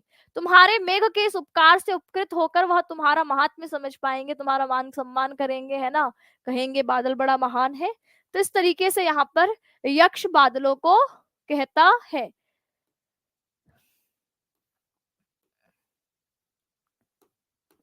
तो यहाँ अम्भ बिंदु ग्रहण चतुरः चातकान, तो आप कहेंगे अम्भ पानी, है ना, अम्भ बिंदु ग्रहण चतुरान चतु चतुराह चतुराह और चातकान चातकान, ठीक है, चतुराह चातकान, चतुर है जो चातक। वीक्षमाणाः श्रेणीभूताः परिगणनया निर्दिशन्तो बलाकाः निर्दिशन्तः बलाकाः निर्दिशन्तः सिद्धाः, निर्देश करते हुए सिद्ध, ठीक है। फिर आपके आगे क्या लिखा है, त्वम आसाद्य स्तनित समये मानिष्यन्ति सिद्धाः स्तो सो उत्कंपानि, सो उत्कंपानि में स उत्कंपानि, ये आपके गुण संधि हो गई। प्रिय सहचरी संभ्रम आलिंगतानि, संभ्रम आलिंगतानि, संभ्रम डरी घबराई हुई, है ना, संभ्रम आलिंगयति आलिंगितानि, ठीक है, आलिंगन कर लेंगी डरी हुई घबराई हुई, यहाँ पर इस बात को कहा गया है, ठीक है। चलिए आगे बढ़ते हैं।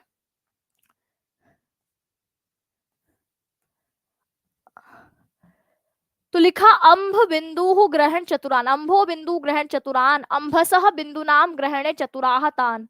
तो ये किसके लिए आया है, आपके चातकों के लिए आया है कि जो पानी के बूंदों को ग्रहण करने में चतुर हैं, ऐसे जो चातक पक्षी हैं। वीक्षमाणः में वि उपसर्ग ईक्ष धातु से शानच प्रत्यय प्रथम पुरुष बहुवचन का रूप हो गया वीक्षमाणा।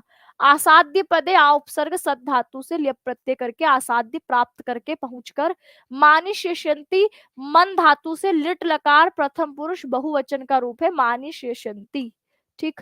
चलिए आगे लिखा है, हमें कितने करने हैं आज, 28 करने थे, हम बहुत पीछे चल रहे हैं। देखो आगे लिखा, उत्पश्यामि द्रुतम अपि सखे मत प्रियार्थम ययासोः कालक्षेपम ककुभ सुरभौ पर्वते पर्वते ते शुक्ल अपांगहि सजल नयनहि स्वागती कृत्य केकाः प्रत्युद्यातः कथम अपि भवान गंतुम आशु व्यवस्येत।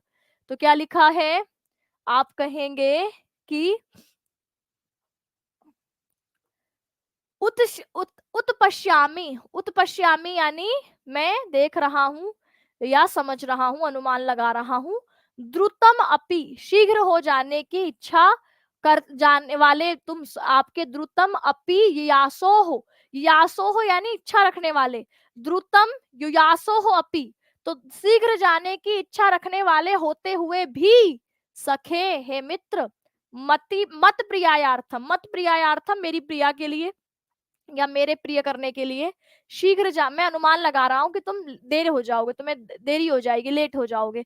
इस बात को वो कहते हैं कि उत्पश्यामी, मैं देख रहा हूं, अनुमान कर रहा हूं, समझ रहा हूं कि द्रुतम युयासो हो, द्रुतम यानी शीघ्रता से, ययासो हो जाने की इच्छा रखने वाले होते हुए, अपि भी सखे है मत प्रियार्थम, हे मित्र मेरे प्रिय करने के लिए शीघ्र जाने की इच्छा रखते हुए भी तुम, तो हे सखे यद्यपि मैं देखता हूं कि तुम शीघ्रता से मेरी प्रिया के लिए जाने की इच्छा रखते हो, मेरा प्रिय करने के लिए शीघ्र जाने की इच्छा तुम रखते हो। कालक्षेपम, कालक्षेपम यानी समय के, लेकिन मैं देख रहा हूं कि देर हो रही है, समय का विलंब होगा। कैसे होगा विलंब, तुम्हें देर कैसे होगी, तो लिखा ककुभ सुरभौ पर्वते पर्वते ते, ककुभ यानी यहाँ पर जो अर्जुन के वृक्ष है उसके फूलों के संदर्भ में है कि उस अर्जुन वृक्ष के फूलों की सुरभौ सुगंधित पर्वते पर्वते, पर्वत पर्वत पर ते तुम्हारा, तो क्योंकि वो तुम्हारा कालक्षेपम, तुम्हारे समय में क्या करेंगी, अवधान डालेंगी या तुम्हें देर करवाएंगी। भाई सुगंधित पर्वतों से गुजरते हुए ऐसा कैसे हो सकता है कि तुम वहां ठहरने की इच्छा तुम्हारे मन में ना आए, तुम्हारा मन करेगा कि वहां तुम थोड़ी देर ठहरो। तो इसलिए लिखा कि कालक्षेपम ककुभ सुरभौ पर्वते पर्वते ते, तो तुम्हारे कालक्षेपम तुम्हारे समय में विलंब करेंगी काकुभ ककुभ सुरभौ अर्जुन के वृक्षों के फूलों की सुरभौ सुगंध पर्वते पर्वते पर्वत पर्वत पर। तो कहते हैं कि मैं जानता हूं कि तुम शीघ्र जाने की इच्छा करोगे और मेरे प्रिय के करने के लिए या मेरी प्रिया के लिए शीघ्र जाने की इच्छा करते हुए भी तुम मैं देख पा रहा हूं कि कालक्षेपम समय का व्यवधान समय का विलंब होगा, क्योंकि ककुब सुरभि पर्वते पर्वते थे, क्योंकि तुम्हारी ककुब की सुरभि अर्जुन के वृक्ष की सुगंध जो है तुम्हारे क्या करेगी। और शुक्ल अपांग ही यानी जो उज्जवल नेत्रों वाले हैं उज्जवल अंगों वाले हैं। तो उज्जवल अंग यहाँ पर शुक्ल पांग ही शब्द मोर के विशेषण के तौर पर आया है। ठीक है, तो शुक्ल पांग ही किसके लिए आया है बोलेगा आपसे, तो आप कहेंगे मयूरह मोर के लिए आया है कि जो शुक्ल यानी सफेद उज्जवल आपके अंगों वाले हैं नेत्रों वाले हैं, ऐसे सजल नहीं नहीं यानी सजल होकर, नहीं नहीं यानी आंखों के द्वारा, सजल आंखों के द्वारा आंखों में भरे आंसुओं के द्वारा स्वागती कृत्य तुम्हारा स्वागत करके क्या करेंगे, के कही ध्वनि को उत्पन्न करेंगे, यानी मोरों की जो ध्वनि है आवाज है वो आंखों में आंसू भर के तुम्हारा रास्ता तुम्हारा स्वागत करेंगे। तो भाई जो तुम्हारा कोई स्वागत कर रहा है तुम थोड़ी कि उसको पीछा छुड़ा के भाग जाओगे, तुम्हें वहां ठहरना होगा रुकना होगा। तो इसीलिए वो कहते हैं कि मैं उत्पश्यामी मैं देख पा रहा हूँ अनुमान लगा पा रहा हूँ कि पर्वत पर्वत पर अर्जुन के फूलों की सुगंध कालक्षेपम समय में थोड़ा विलंब करेंगी, और शुक्लापांग ही और उज्जवल अंगों वाले नेत्रों वाले मोर सजल नई नई आंसू भरी हुई आंखों से स्वागतीकृत स्वागत करके तुम्हारा है ना स्वागत करके रूप में केका ध्वनि को उत्पन्न करेंगे। तो आंसू भरे नेत्रों, क्योंकि मोर खुश हो जाते हैं जब बादल आसमान में दिखाई दे रहे होते हैं, तो आप खुश हो जाएंगे किसी से मिलने पर, तो आंखों में आपके आंसू आ जाएंगे।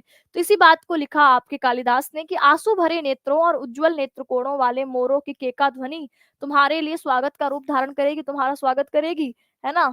ऐसे में प्रत्युदात यानी किसी प्रकार आपके जो है प्रत्युदात अभिनंदित तुम्हारा अभिनंदन किए हुए तुम स्वागत किए हुए तुम कथम अपि कैसे भी भवान आप हे मेघ आप गंतुम आशु व्यवसेत गंतुम यानी जाने के लिए आशु यानी शीघ्र व्यवसेत यानी उद्यत हो निश्चय करें, यानी किसी तरह आप जल्दी निकलने की कोशिश वहां पर उनके द्वारा अभिनंदित किए हुए भी आप किसी तरह कथम अपि कैसे भी है ना शीघ्रम गंतुम आशु गंतुम शीघ्र गंतुम व्यवसेत उद्यत हो शीघ्र जाने के लिए थोड़ा सा प्रयास कर लीजिएगा, ऐसा यक्ष बोल रहा है।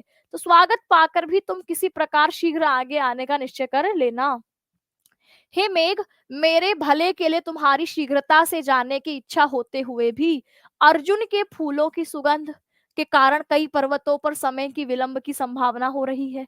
आंसू भरे नेत्रों से मोरों की केका ध्वनि के माध्यम से स्वागत किए हुए अभिनंदित किए हुए आप किसी भी तरह यथाशीघ्र जाने के लिए उद्यत हो जाना, यानी किसी तरह उनका स्वागत स्वीकार करके आगे निकलने की कोशिश करना।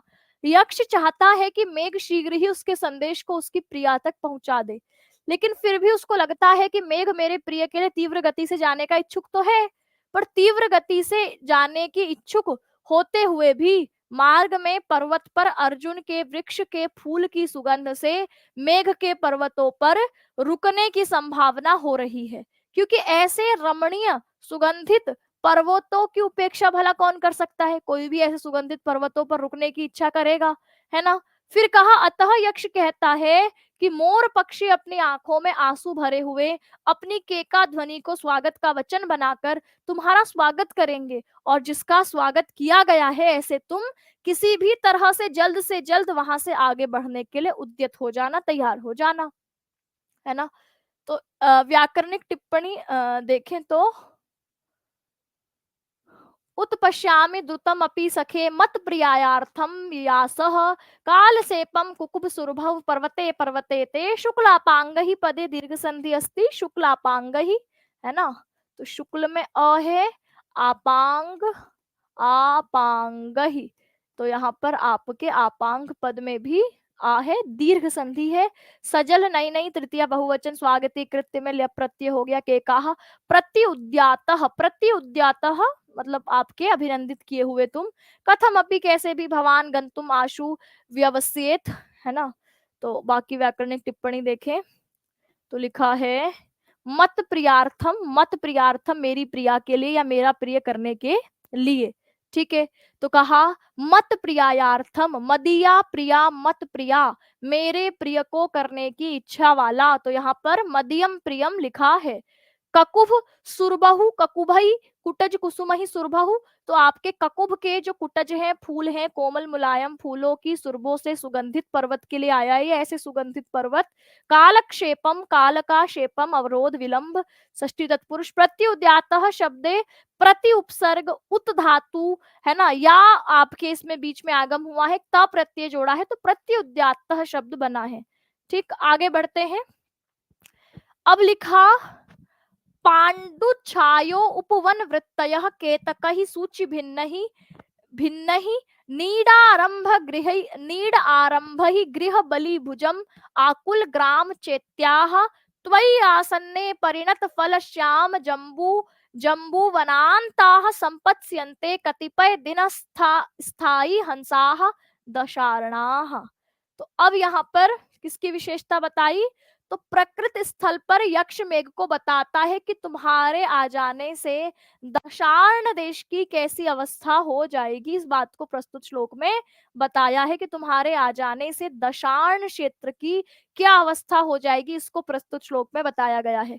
पांडु छाया, पांडु होता है पीला, छाया मतलब छाया से, पीली पीली छाया से, पवन वृत्तय आपके अच्छा, छाया के बाद उपवन वृत्तय, तो छाया उपवन वृत्तय, उपवन बाग बगीचों की वृत्तियां यानी आपकी आच्छादन उनका, तो उपवन वृत्त्याः उपवन की बाग बगीचों की जो आच्छादन है वह पांडु छाया पीली पीली छाया से, केतकही, केतकही होते हैं आपके केवड़े के पुष्प है ना, तो केतकही बहुवचन का वह तृतीय विभक्ति बहुवचन का है, तो केतक के पुष्पों से सूची भिन्न ही, सूची होती है आपकी सुई के आकार की निकले वाले अग्रभाग से खिले हुए जो फूल है, तो आपके खिले हुए सुई जैसे अग्रभाग के केवड़े फूलों और पीली छाया से युक्त उद्यानों से आच्छादित। तो यहाँ दशार्ण पर्वत कैसा हो जाएगा, पीली छाया से युक्त हो जाएगा और केतक के पुष्पों में नुकीले अग्रभाग से निकलने के कारण वह आच्छादित होगा। और आगे बताया कि नीडारंभई, नीड आरंभई होता है, नीड मतलब घोंसला, आरंभई यानी आरंभ करने वाले, घोंसले को बनाने का आरंभ करने वाले। गृह बलि भुजाम, गृह मतलब घर में रहने वाले जो गृहस्थ लोग हैं, बलि मतलब उनके द्वारा त्याग किया गया जो अन्न का अंश है, जो प्राणियों के हित के लिए दान किया जाता है, उसको भुजाम, उसको भोग करने की इच्छा वाले। आकुल ग्राम चैत्याह, तो आकुल ग्राम चैत्याह यानी आकुल होंगे, भरे हुए होंगे, ग्राम चैत्याह ग्राम के चारों ओर है ना, पीपल आदि जो पेड़ होते हैं गांव के चारों ओर, वह इन घोंसले बनाने वाले पक्षियों के घोंसले से भरे हुए होंगे। तो आपके जो गृहस्थ लोग होते हैं वो आपके जैसे कोई गाय को रोटी देता है, कोई चींटियों को आटा डालता है ना, कोई पक्षियों के लिए कुछ अनाज, आपके कबूतरों के लिए दाना डालता है, पक्षियों के लिए दाना डालता है। तो पहले आपके इस तरीके से गृहस्थ लोग पक्षियों के लिए बलि निकाल के रखा करते थे, तो उसको ग्रहण करने की इच्छा वाले जो बादल जो आपके पक्षी हैं वो घोंसला अपना क्या करेंगे, घोंसले के निर्माण को आरंभ करेंगे। तो घोंसले के आरंभ, घर की बलि यानी जो आपकी त्याग किया हुआ अन्न है उसको खाने के पक्षियों जो है आकुल ग्राही, जिनके ग्रामों के जिनके बनाने के कारण चैतन्य हो जाएंगे, घिरे हुए हो जाएंगे, भरे हुए हो जाएंगे। तो दशाण देश कैसा हो जाएगा, पीली छाया से युक्त हो जाएगा, केतई के अग्रभाग से निकली हुई नुकीली जो आपकी रोएं हैं उससे आच्छादित हो जाएगा। तो पक्षियों द्वारा घर की बलि पर खाकर बनाए गए घोंसुओं से भरे ग्राम के चैत्य जो वृक्ष हैं, पीपल आदि के जो बड़े वृक्ष हैं, त्वयि आसन्ने तुम्हारे आ जाने पर, तो ये तुम्हारे आने पर ऐसा होगा।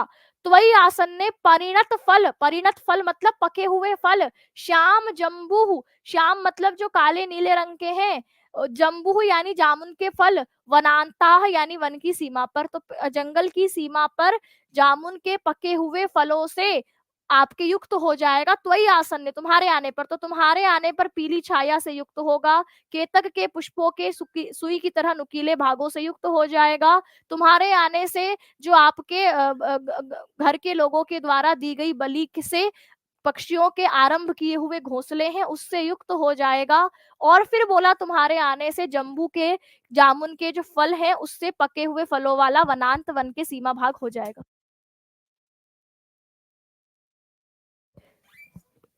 जब तुम आओगे तब पके हुए काले जामुनों से युक्त वन की सीमाएं संपत्स्यते संपन्न हो जाएंगी। कतिपय दिन स्थायी और कुछ दिनों तक ठहरने वाले हंस दशार्णाह, हंसों से युक्त हो जाएगा दशार्णाह। दशार्ण देश तो मालवा प्रदेश के पास का जो क्षेत्र है वह कैसा हो जाएगा, तो वह इस तरीके का हो जाएगा। इस बात को यहाँ पर बोला। ठीक है, तो लिखा कि तो दशार्ण देश कुछ दिन तक ठहरने वाले हंसों से युक्त होकर शोभायमान हो जाएगा। ठीक है, तो हे मेघ, तुम्हारे उमड़ आने पर दशार्ण नामक देश खिले हुए अग्रभाग वाले केवड़े के पुष्पों से, उद्यान के पीत पीले वर्ण वाले बाड़ों से युक्त, घर की बलि तर्पण आदि में निकाले जाने वाले भोग को खाने वाले के घोंसलों के निर्माण से ग्राम के अग्रभाग में व्याप्त वृक्षों वाला, पके हुए फलों से काले जमुनों के वनों से रमणीय, कुछ दिन तक निवास करने वाले हंसों से युक्त हो जाएगा। तो यहाँ पर यह बताया गया है कि दशार्ण प्रदेश बादलों के आ जाने से कैसा हो जाएगा।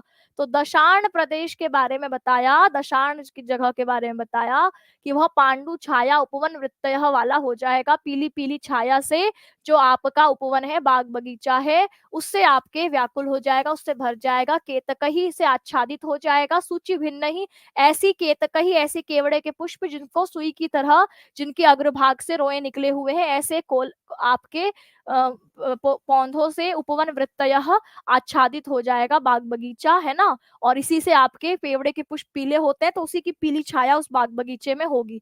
तो उपवन वृत्तयः, उपवन आच्छादित हो जाएगा। केतकही सूची भिन्न ही, केवड़ों के पुष्प जिनके अग्रभाग से सूची कांटे निकले हुए हैं, नुकीली सुइयां निकली हुई है, रोए निकले हुए हैं, उसकी पीली छाया से युक्त हो जाएगा यह उपवन। नीड़ा आरंभ ही, घोंसलों का आरंभ कर चुके होंगे। गृह बलि भुजाम, घर के द्वारा त्यागे हुए अन्न को ग्रहण करने के लिए आकुल ही व्याप्त हो जाएंगे। चैत्याह, घर के समीप के वृक्ष। त्वयि आसन्ने, तुम्हारे आने पर परिणत फल श्याम जम्बू वनांताह, तुम्हारे आ जाने पर पक जाएंगे जम्बू के फल, आपके श्याम यानी काले रंग के जामुन के फल से घिर जाएगा वनांतः, वन का सीमा प्रदेश। संपत्स्यते, प्राप्त होंगे कतिदिन स्थायी हंसा, कुछ दिन ठहरने वाले हंस यहाँ पर आकर रुकेंगे, ऐसा दशार्ण देश हो जाएगा। तो दशार्ण देश की स्थिति के बारे में यहाँ प्रस्तुत उसमें कवि ने बताया है, यानी कालिदास यहाँ पर इसी बात को बताते हैं। तो यक्ष मेघ की प्रशंसा करते हुए कहते हैं कि हे मेघ, जब तुम उमड़ कर कर आओगे, अर्थात अपने चरमोत्कर्ष पर होगे, तब दशार्ण देश तुम्हारे कारण अत्यंत चारुतशालिता को, सुंदरता को प्राप्त हो जाएगा। कैसी सुंदरता? तो खिले हुए अग्रभाग वाले केवड़े के पुष्पों के होने से गांव के उद्यान पीत वर्ण के पीली छाया वाले होकर रमणीय लगेंगे।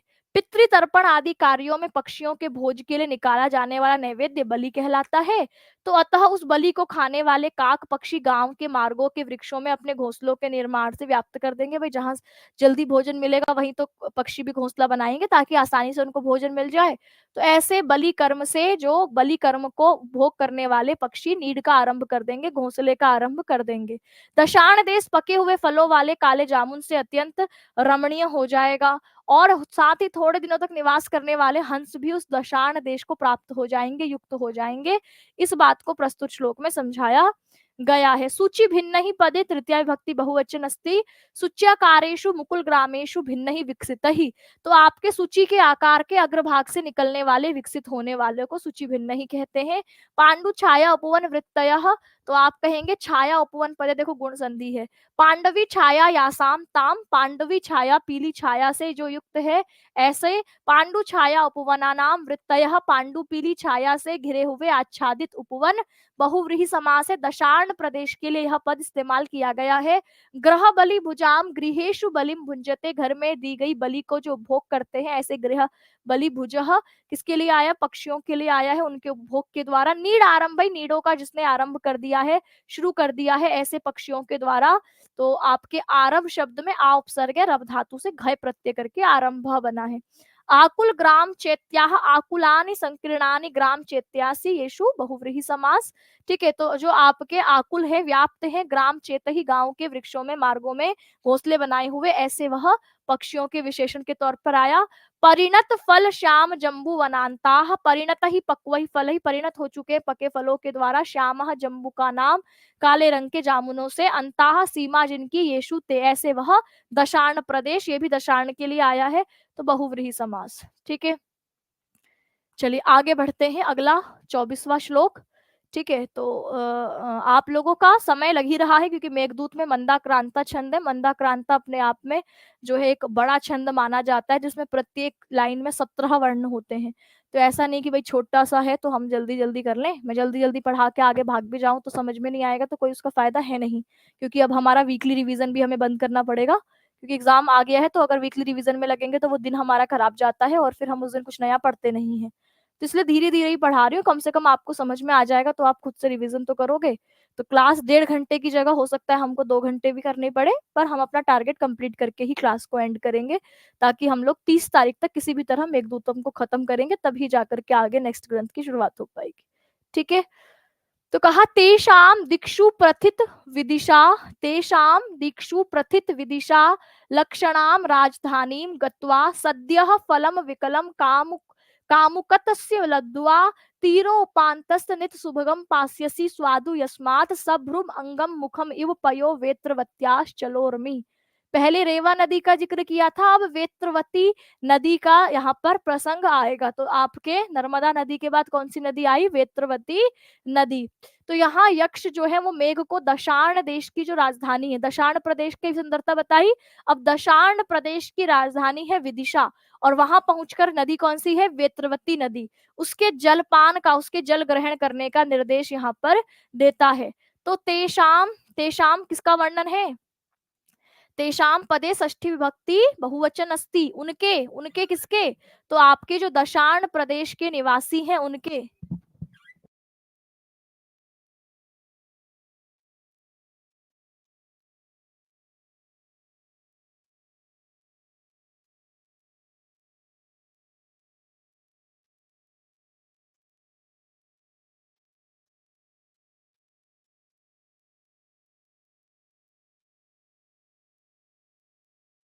तो लिखा तेषाम, तेषाम यानी षष्ठी बहुवचन का पद है, दशार्ण देश के निवासियों के, दिक्षु यानी दिशाओं में, प्रथित यानी प्रसिद्ध।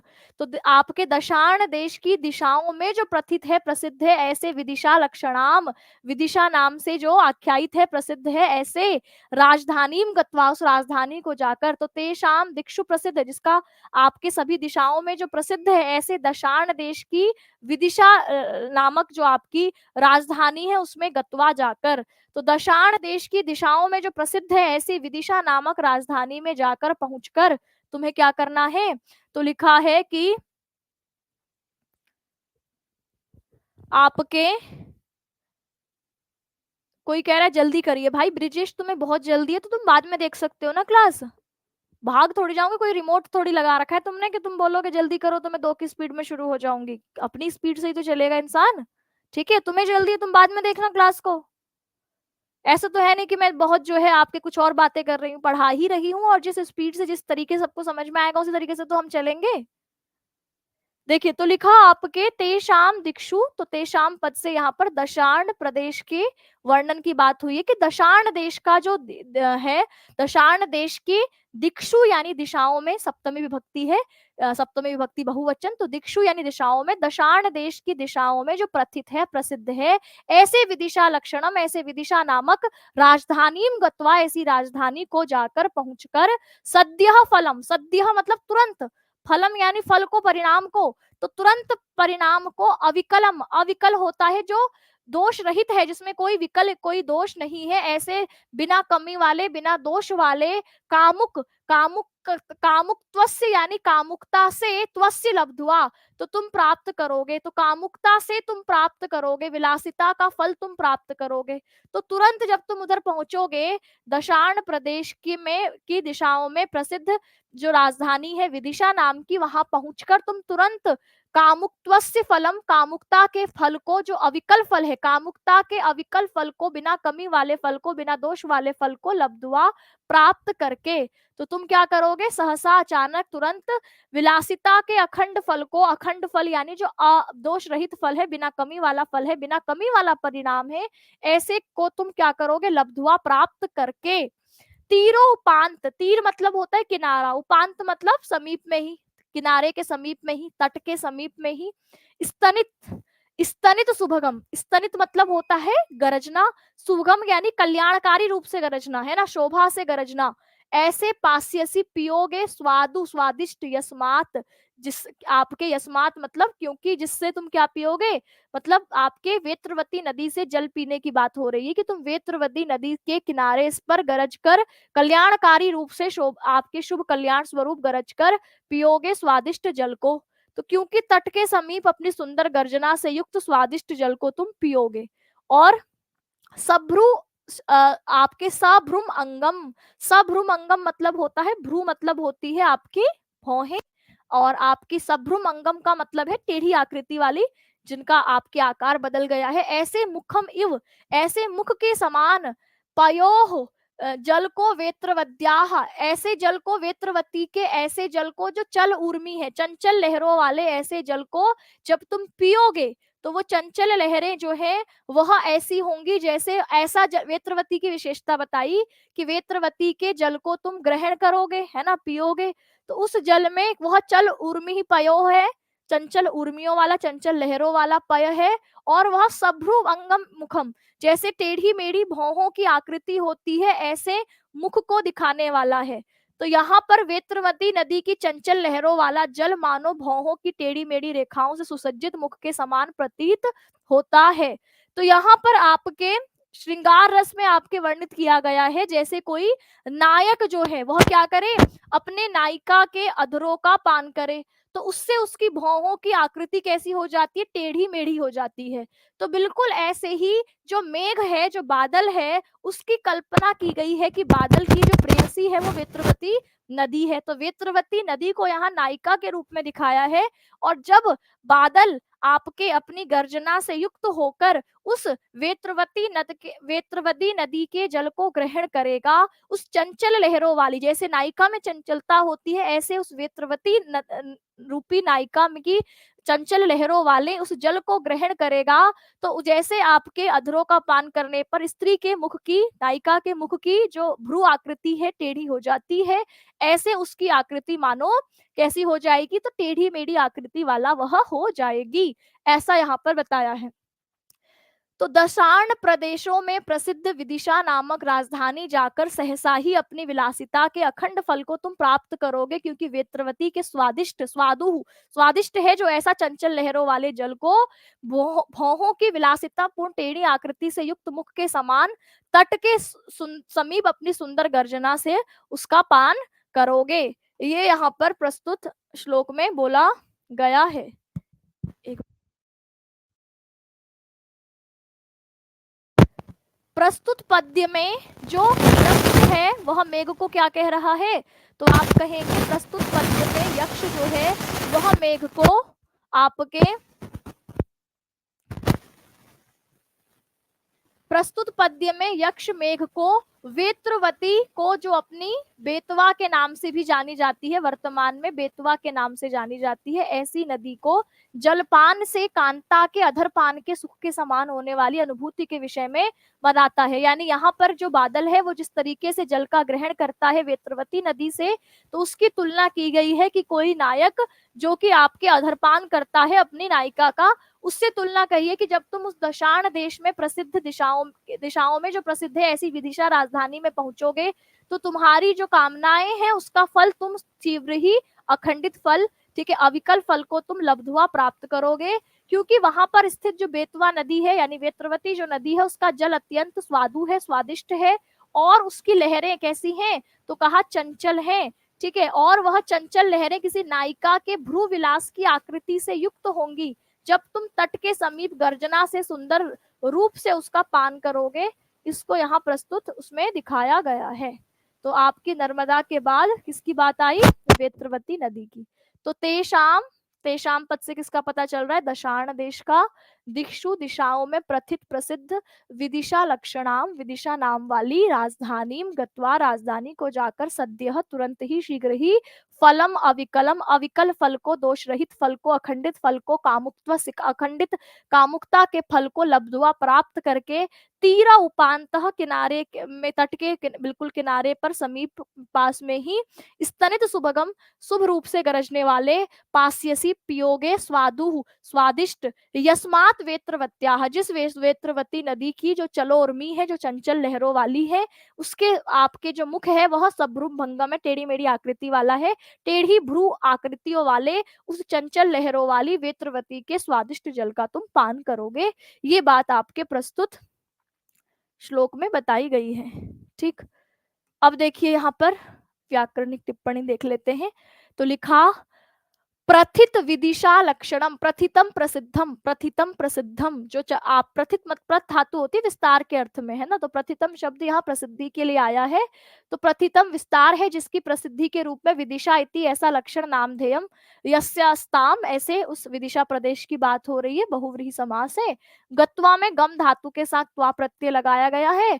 अविकलम में विगता कला यस्य तद विकलम, जिसकी आपकी जो कला है ना, वो आपकी जा चुकी है ना, कला मतलब होता है टेढ़ापन जिसका जा चुका है, या दोष जिसमें से जा चुके हैं, उसको तद अविकलम बोला है। न विकलम अविकलम नई तत्पुरुष समास भी है इसमें अविकलम पद में, कि आपकी जिसका आपके विकलता दोष जिसमें से जा चुके हैं, ऐसे अविकल फल को तुम प्राप्त करोगे। तो प्रस्तुत श्लोक में आपके नायक नायिका, नायक यहाँ पर मेघ है, नायिका यहाँ पर वेत्रवती है। ठीक, अलंकार की चर्चा मैं नहीं कर रही हूँ क्योंकि आपके सिलेबस में अलंकार है भी नहीं, और अलंकार अपने आप में इतना विस्तृत विषय है कि फिर वो आप भूल जाओगे यहाँ पर हम पढ़ क्या रहे हैं, है ना, फिर अलंकारों के खेल में उलझ जाओगे, इसलिए अलंकारों की चर्चा मैं नहीं कर रही हूँ। ठीक है, देखो, निच्च ही आख्याम ग्रीम अधिवसे तत्र विश्राम हेतोः, आपके तत्र हेतोः त्वत् संपर्कात् पुलकितम इव प्रौढ़ पुष्पैः कदम्बैः यह पर्ण्य स्त्री रति परिमल उद्गारिभिः नागराणाम उद्यमानी प्रथयति शिलावेश में भी यौवनानि। अब आगे क्या लिखा है? तो प्रकृत स्थल पर यक्ष मेघ को विदिशा के समय निच्चही नामक पर्वत पर ठहरने का निर्देश देता है। तो अब आपके विदिशा प्रदेश में पहुंचा, दशार्णा की राजधानी विदिशा में पहुंचकर निच्चही पर्वत पर, निच्चही पर्वत का वर्णन आगे करता है। तो निच्चही आख्या, निच्चही मतलब निच्चही नाम से जो आख्याम इससे प्रसिद्ध है ना, तो निच्चही नाम से जो प्रसिद्ध है, ऐसे गिरिम ऐसे पर्वत पर अधिवसे, आपके उपान मध्यांग वसह सूत्र अधि आपके वस धातु में उपान मध्यांग वसह उप अनु अधि आंग उपसर्ग लग जाए तो द्वितीय विभक्ति होती है, कारक पढ़ोगे तो समझ में आएगा, है ना। तो देखो, निच्चय ही आख्यम, निच्चय नाम से जो प्रसिद्ध है, ऐसे गिरिम अधिवसे, ऐसे गिरिम ऐसे पर्वत पर अधिवसे ठहर कर, रुक कर, निवास कर कर, तत्र विश्राम हेतु हो, वहां पर विश्राम के हेतु से उस पर्वत पर रुककर, जो कि निच्चय ही नाम से प्रसिद्ध है। तो विदिशा के समीप में ही, अभी विदिशा में ही है ना, तो विदिशा के निकट ही निच्चही नाम का जो पर्वत, जहां पर तुम विश्राम के लिए क्या करोगे? अधिवास करोगे, रुकोगे, ठहरोगे।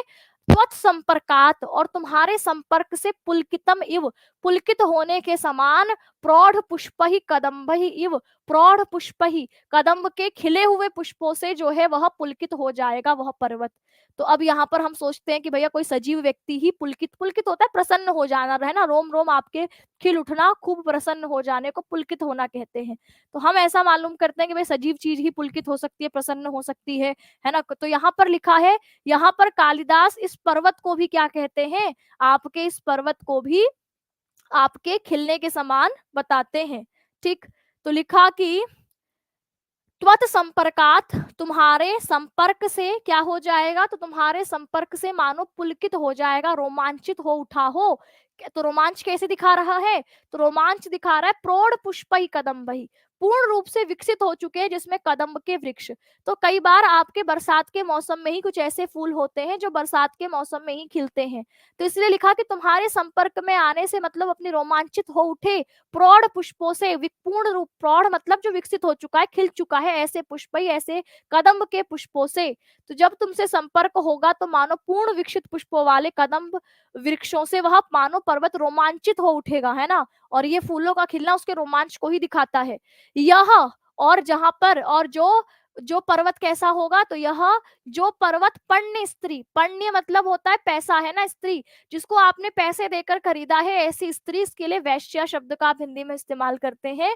तो यह जो पर्वत पण्य स्त्री, जो आपकी पण्य स्त्री है, वैश्या है, उसके रति परिमल, रति क्रीड़ा से सुगंधित द्रव्य वाला उद्गारी भी, उगलने वाले, उसके आपके रति क्रीड़ा से निकलने वाले सुगंधित उद्गार भी, उगलने वाले, निकलने वाले, शिलावेशम भी, तो आपके शिलाएं होती है जो पर्वत है, चट्टान है, आवेशम भी, यानी जो आपके उन पर बनाए गए छोटे छोटे कमरे टाइप के, गृह टाइप के। तो गुफा, अगर आप गए हो किसी गुफा वगैरह में, है ना, जहाँ पर्वत वगैरह होते हैं, तो छोटी छोटी गुफाएं अपने आप बन जाती हैं, जिसमें कई बार जो आपके पुरुष और स्त्री हैं वो मिलते भी हैं, है ना। तो आपने ऐसे स्थल के बारे में जानते ही हो, है ना, होते हैं कि नहीं होते। आप देखेंगे कि गुफाओं में, पहाड़ों पर, पर्वतों पर, है ना, ऐसे जगह जहां नायक और नायिका छुप छुप कर सबसे मिलते हैं, तो उसी स्थल के बारे में बताया। अब ये कोई आज की बात थोड़ी, आज भी तो होते ही है ऐसे स्थल, है ना, आज भी ऐसे बहुत सारे स्थल हैं जहां पर आपके नायक और नायिका छुप छुप के मिल रहे होते हैं। ठीक है, तो उस समय पर भी ऐसा होगा, कालिदास के समय पर भी, तभी तो वो कह रहे हैं कि यह पन्नी स्त्री, जो पर्वत पन्नी स्त्री वैश्याओं के द्वारा रति परिमल, रति होता है आपके प्रेम प्रसंग, ठीक है, और परिमल मतलब आप कहेंगे सुगंधित द्रव्य। भाई आप नायिका है, नायक से मिलने जाएगी तो कुछ सेंट वगैरह छिड़क कर जाएगी ना, परफ्यूम वगैरह लगा के जाएगी, तो उसकी सुगंध से मानो युक्त हो चुका है आपके, उसकी उसकी परिमल सुगंध से निकलने वाले से शिलावेशम भी, जो शिलाएं हैं, जो चट्टान है, जो गुफाएं हैं, उससे युक्त हो चुकी है। मतलब अगर वो जो नायिका है, जो वैश्या है, वो वहां से निकल भी जाएगी, तो उसके जाने के बाद भी वो गुफा मानो उसी की सुगंध से महकती रहेगी, है ना, ऐसा होता है।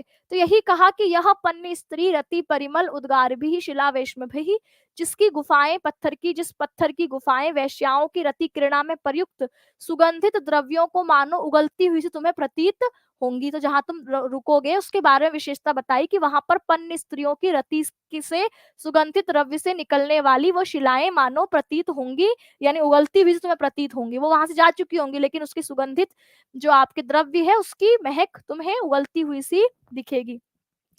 नागराणाम, नागराणाम यानी नगरवासियों के, उद्यमानी, उद्यमानी यानी प्रबल, उत्कट, उफनते हुए, प्रथियति प्रथित करेंगी, प्रकट करेंगी, शिलावेश में भी यौवनानी ही, तो आपके शिलावेश में भाभी, शिलावेश में शिलाओं की जो गुफाएं हैं वह उनके यौवन को प्रकट करेंगे कि भैया यहाँ लोग अभी जवान हो रहे हैं, है ना।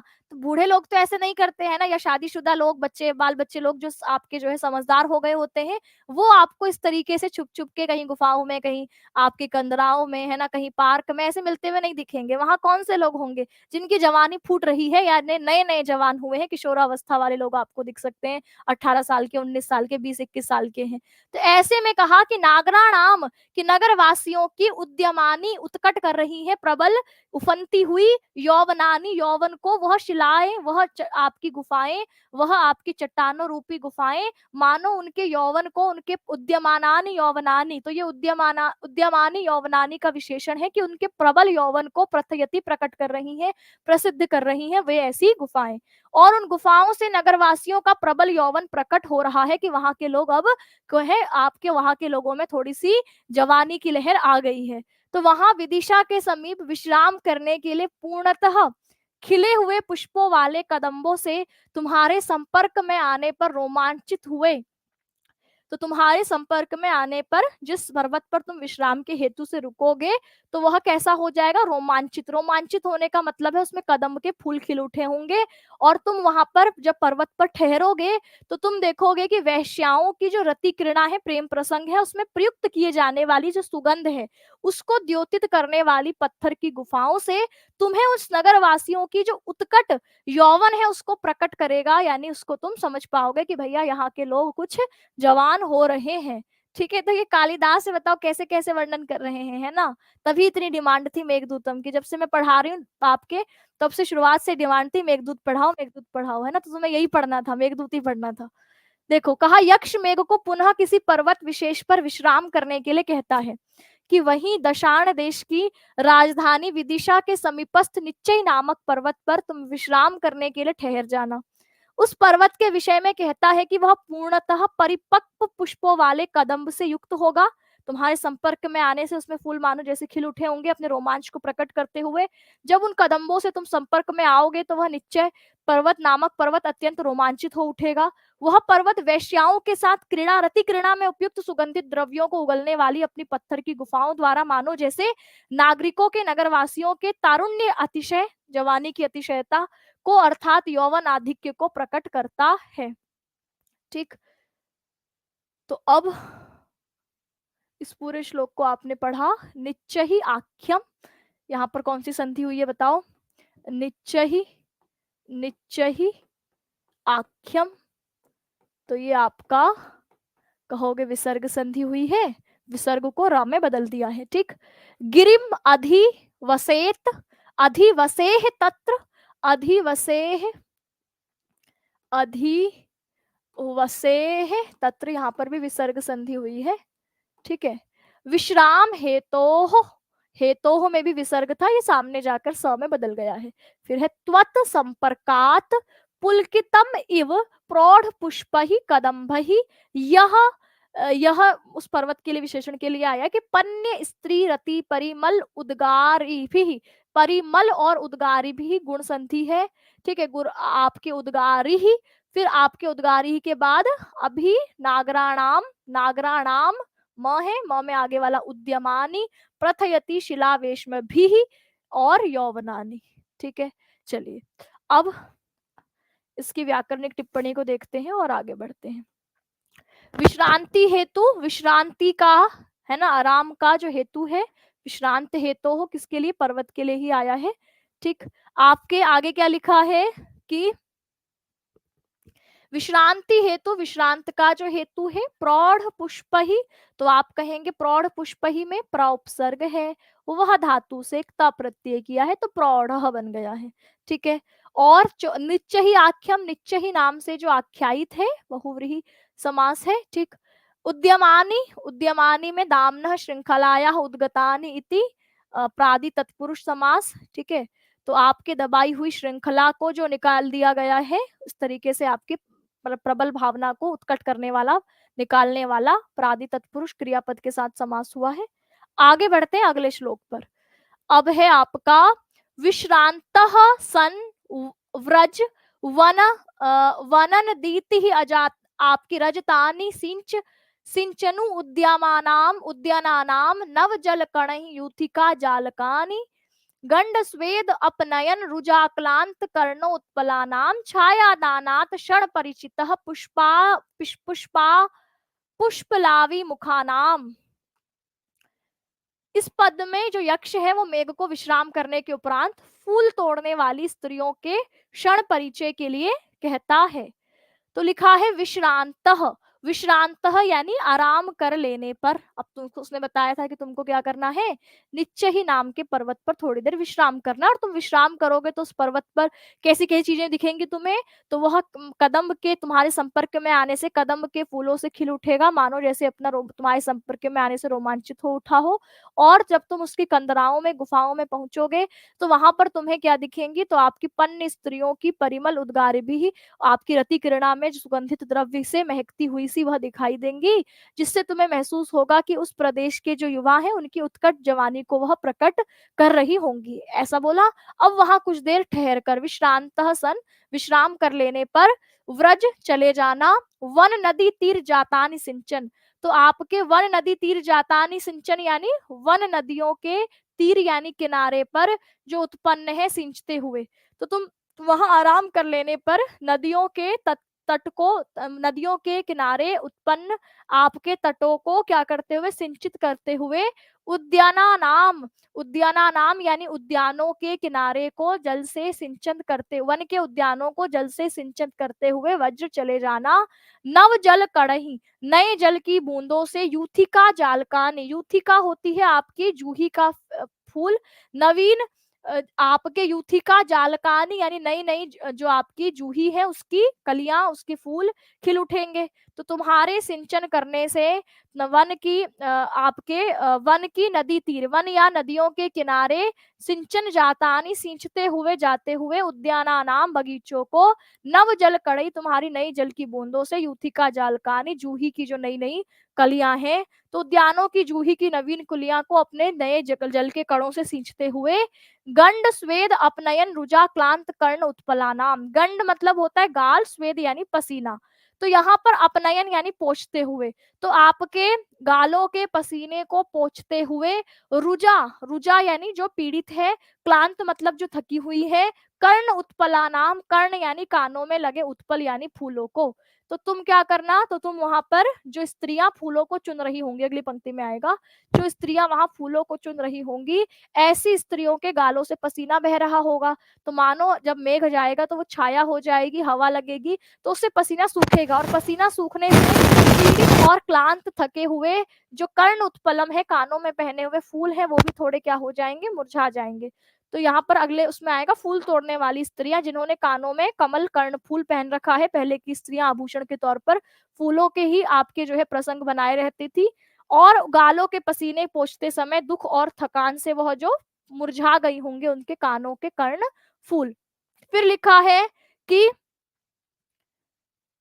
आपके छाया दानात, ठीक है, छाया दानात, छाया देकर क्षण परिचित, थोड़े समय के लिए क्षण भर परिचय प्राप्त करके और उनको छाया दे करके, पुष्पलावी मुखानाम, पुष्प तोड़ने वाली स्त्रियों के मुख को छाया देकर और क्षण भर का परिचय प्राप्त करके तुम वज्र आगे चल जाना, तो उन पुष्पावली पुष्पलावी पुष्पों को चुनने वाली स्त्रियों के मुखों को अपनी छाया देखकर उनसे क्षण भर का परिचय प्राप्त करके वहां से आगे बढ़ जाना।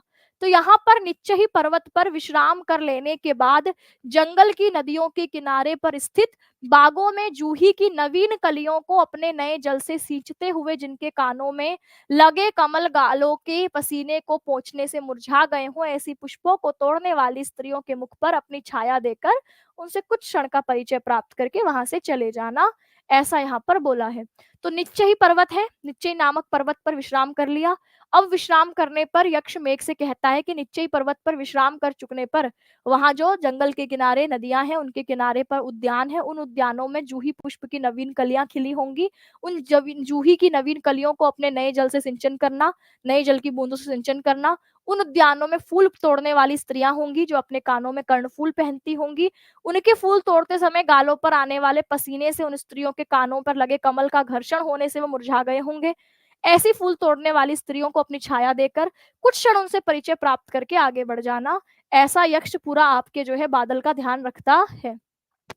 विश्रांत में वि उपसर्ग है, श्रम धातु से त प्रत्यय कर दिया, ठीक है, और आपके वन नदी तीर जानाम, वने या नद्याः तासाम तीरेषु, तो वन नदी और आपके वन और नदियों के किनारे, ठीक है, तो तासाम तीरेसु जाता नाम, उनके किनारों पर उत्पन्न, नव जल कड़ही नव जलानाम, कड़ही नए जलों की कणों से युक्त, गंड स्वेद अपनयन रुजा क्लांत कर्णोत्पला नाम, तो यहाँ पर बहुव्रीहि समास है, ठीक है, तो ये आपके नायिका के विशेषण के तौर पर आया है कि जिनके गालों से बहने वाले पसीनों को पोंछने के कारण पीड़ित हो चुकी थकी हुई कर्णों के उत्पल के फूलों वाली जो स्त्रियां हैं, है ना, जो आपकी फूलों को चुनने वाली स्त्रियां हैं, ऐसे में बहुव्रीहि समास हो गया। पुष्पलावी मुखानाम, ये भी उन्हीं स्त्रियों के लिए आए, पुष्पाणि लुनंती, पुष्पों को जो लुनंती तोड़ती हैं, चुनती हैं, ऐसी वह स्त्रियां, ऐसे मुख वाली वह स्त्रियां, ठीक है।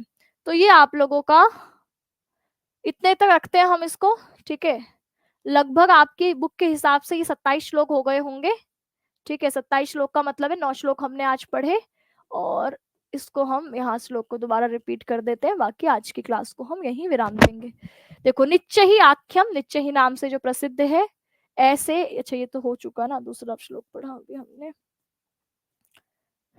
विश्रांत सन, थोड़ी देर विश्राम कर लेने पर वज्र चले जाना, वन नदी तीर जातानि सिंच, वन और नदियों के किनारे जो उत्पन्न है ऐसे उद्यान नाम, ऐसे उद्यानों के, नव जल कणही नए जल की बूंदों से, युथिका जालकम जूही के कलियों को सिंचन सिंचन करते हुए आगे तुम जाना। और आगे बोला, गंड स्वेद अपनयन रुज क्लांत कर्णो उत्पला नाम, पसीने से भीगे हुए गालों वाली, उनके पसीने को पोंछने से पीड़ित हो चुकी, थकी हो चुकी, कर्णोत्पलम, मुरझा चुके उनके कर्ण के उत्पल फूल, उनको छायादानात, छाया देने से, क्षण परिचयतः, थोड़ी देर के परिचय प्राप्त करने से, पुष्पालवी मुखानाम, ऐसे पुष्प लव को चुनने वाली स्त्रियों से क्षण भर का परिचय करके आगे सन व्रज चला जाना, है ना। तो इसका आप वो देखेंगे, अन्वय देखेंगे तो हे मेघ, हे बादल, जो कि बोला नहीं गया लेकिन अर्थ बादल से ही बातचीत हो रही है, विश्रांतः सन, थोड़ी देर आराम करके, वन नदी, वन और नदियों के किनारे पर उत्पन्न हुए उद्यानों की यूथिका जालकानेव, जूही के जो आपके कलियां हैं उनको नव जल कणही, नए जल के बूंदों से सिंचन करते हुए, गंड स्वेद अपनयन,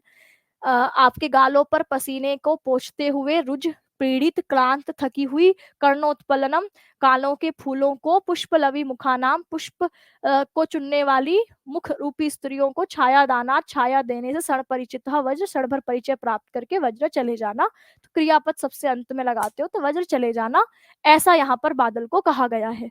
तो अभी तक आपकी ये आपको 26वां दिख रहा है, पर कई लोगों की 67 श्लोक जब हम कह रहे हैं तो 67 श्लोक के हिसाब से यह कैसा श्लोक है, आपके 27वां श्लोक है, ठीक है। आपके यह 27वां श्लोक है। लगभग हमारे पास दिन कितने हैं, 26, 27, 28, आप 26, 27, 29, 30, बीच में संडे भी तो है, 4 दिन है। तो 4 दिनों में हम बाकी बचे हुए श्लोक भी कर लेंगे, है ना। 9, 8, 9, 9, 10 का एवरेज भी लेकर चलेंगे तो कंप्लीट हो जाएगा 30 तारीख तक। मेन मकसद हमारा 30 तारीख तक इसको कंप्लीट करना है।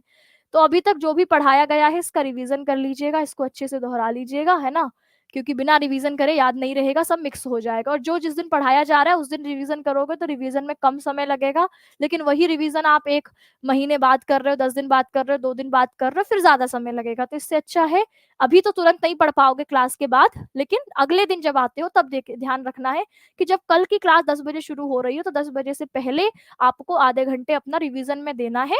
तो वो आपका बेस्ट होगा कि आपने आज पढ़ा है, कल रिवीजन कर लिया, तो वो दिमाग को रिकॉल रहेंगी। कहीं पर नोट्स बना लो कि सबसे पहले किस चीज का वर्णन किया, मालव प्रदेश का वर्णन किया, आपके कौन से पर्वत का वर्णन किया, उसके बाद कौन से पर्वत, कौन सी नदी का नाम आया। तो वो आपको एक भौगोलिक अपने पास वर्णन रखना है। खैर लास्ट में मैं करवा दूंगी, पर फिर भी अपनी तरफ से आप नोट्स बनाए रहेंगे तो ज्यादा बेहतर रहेगा। समय की हमारे पास कमी है तो थोड़ा सा एफर्ट आप लोग भी अपनी तरफ से लगाइए। बाकी 1 बजे हम लोग अब व्याकरण की क्लास में मिलेंगे, ठीक है। तो फिर आज के इस सेशन को यहीं एंड करते हैं। सभी प्यारे साथियों को नमस्कार, धन्यवाद।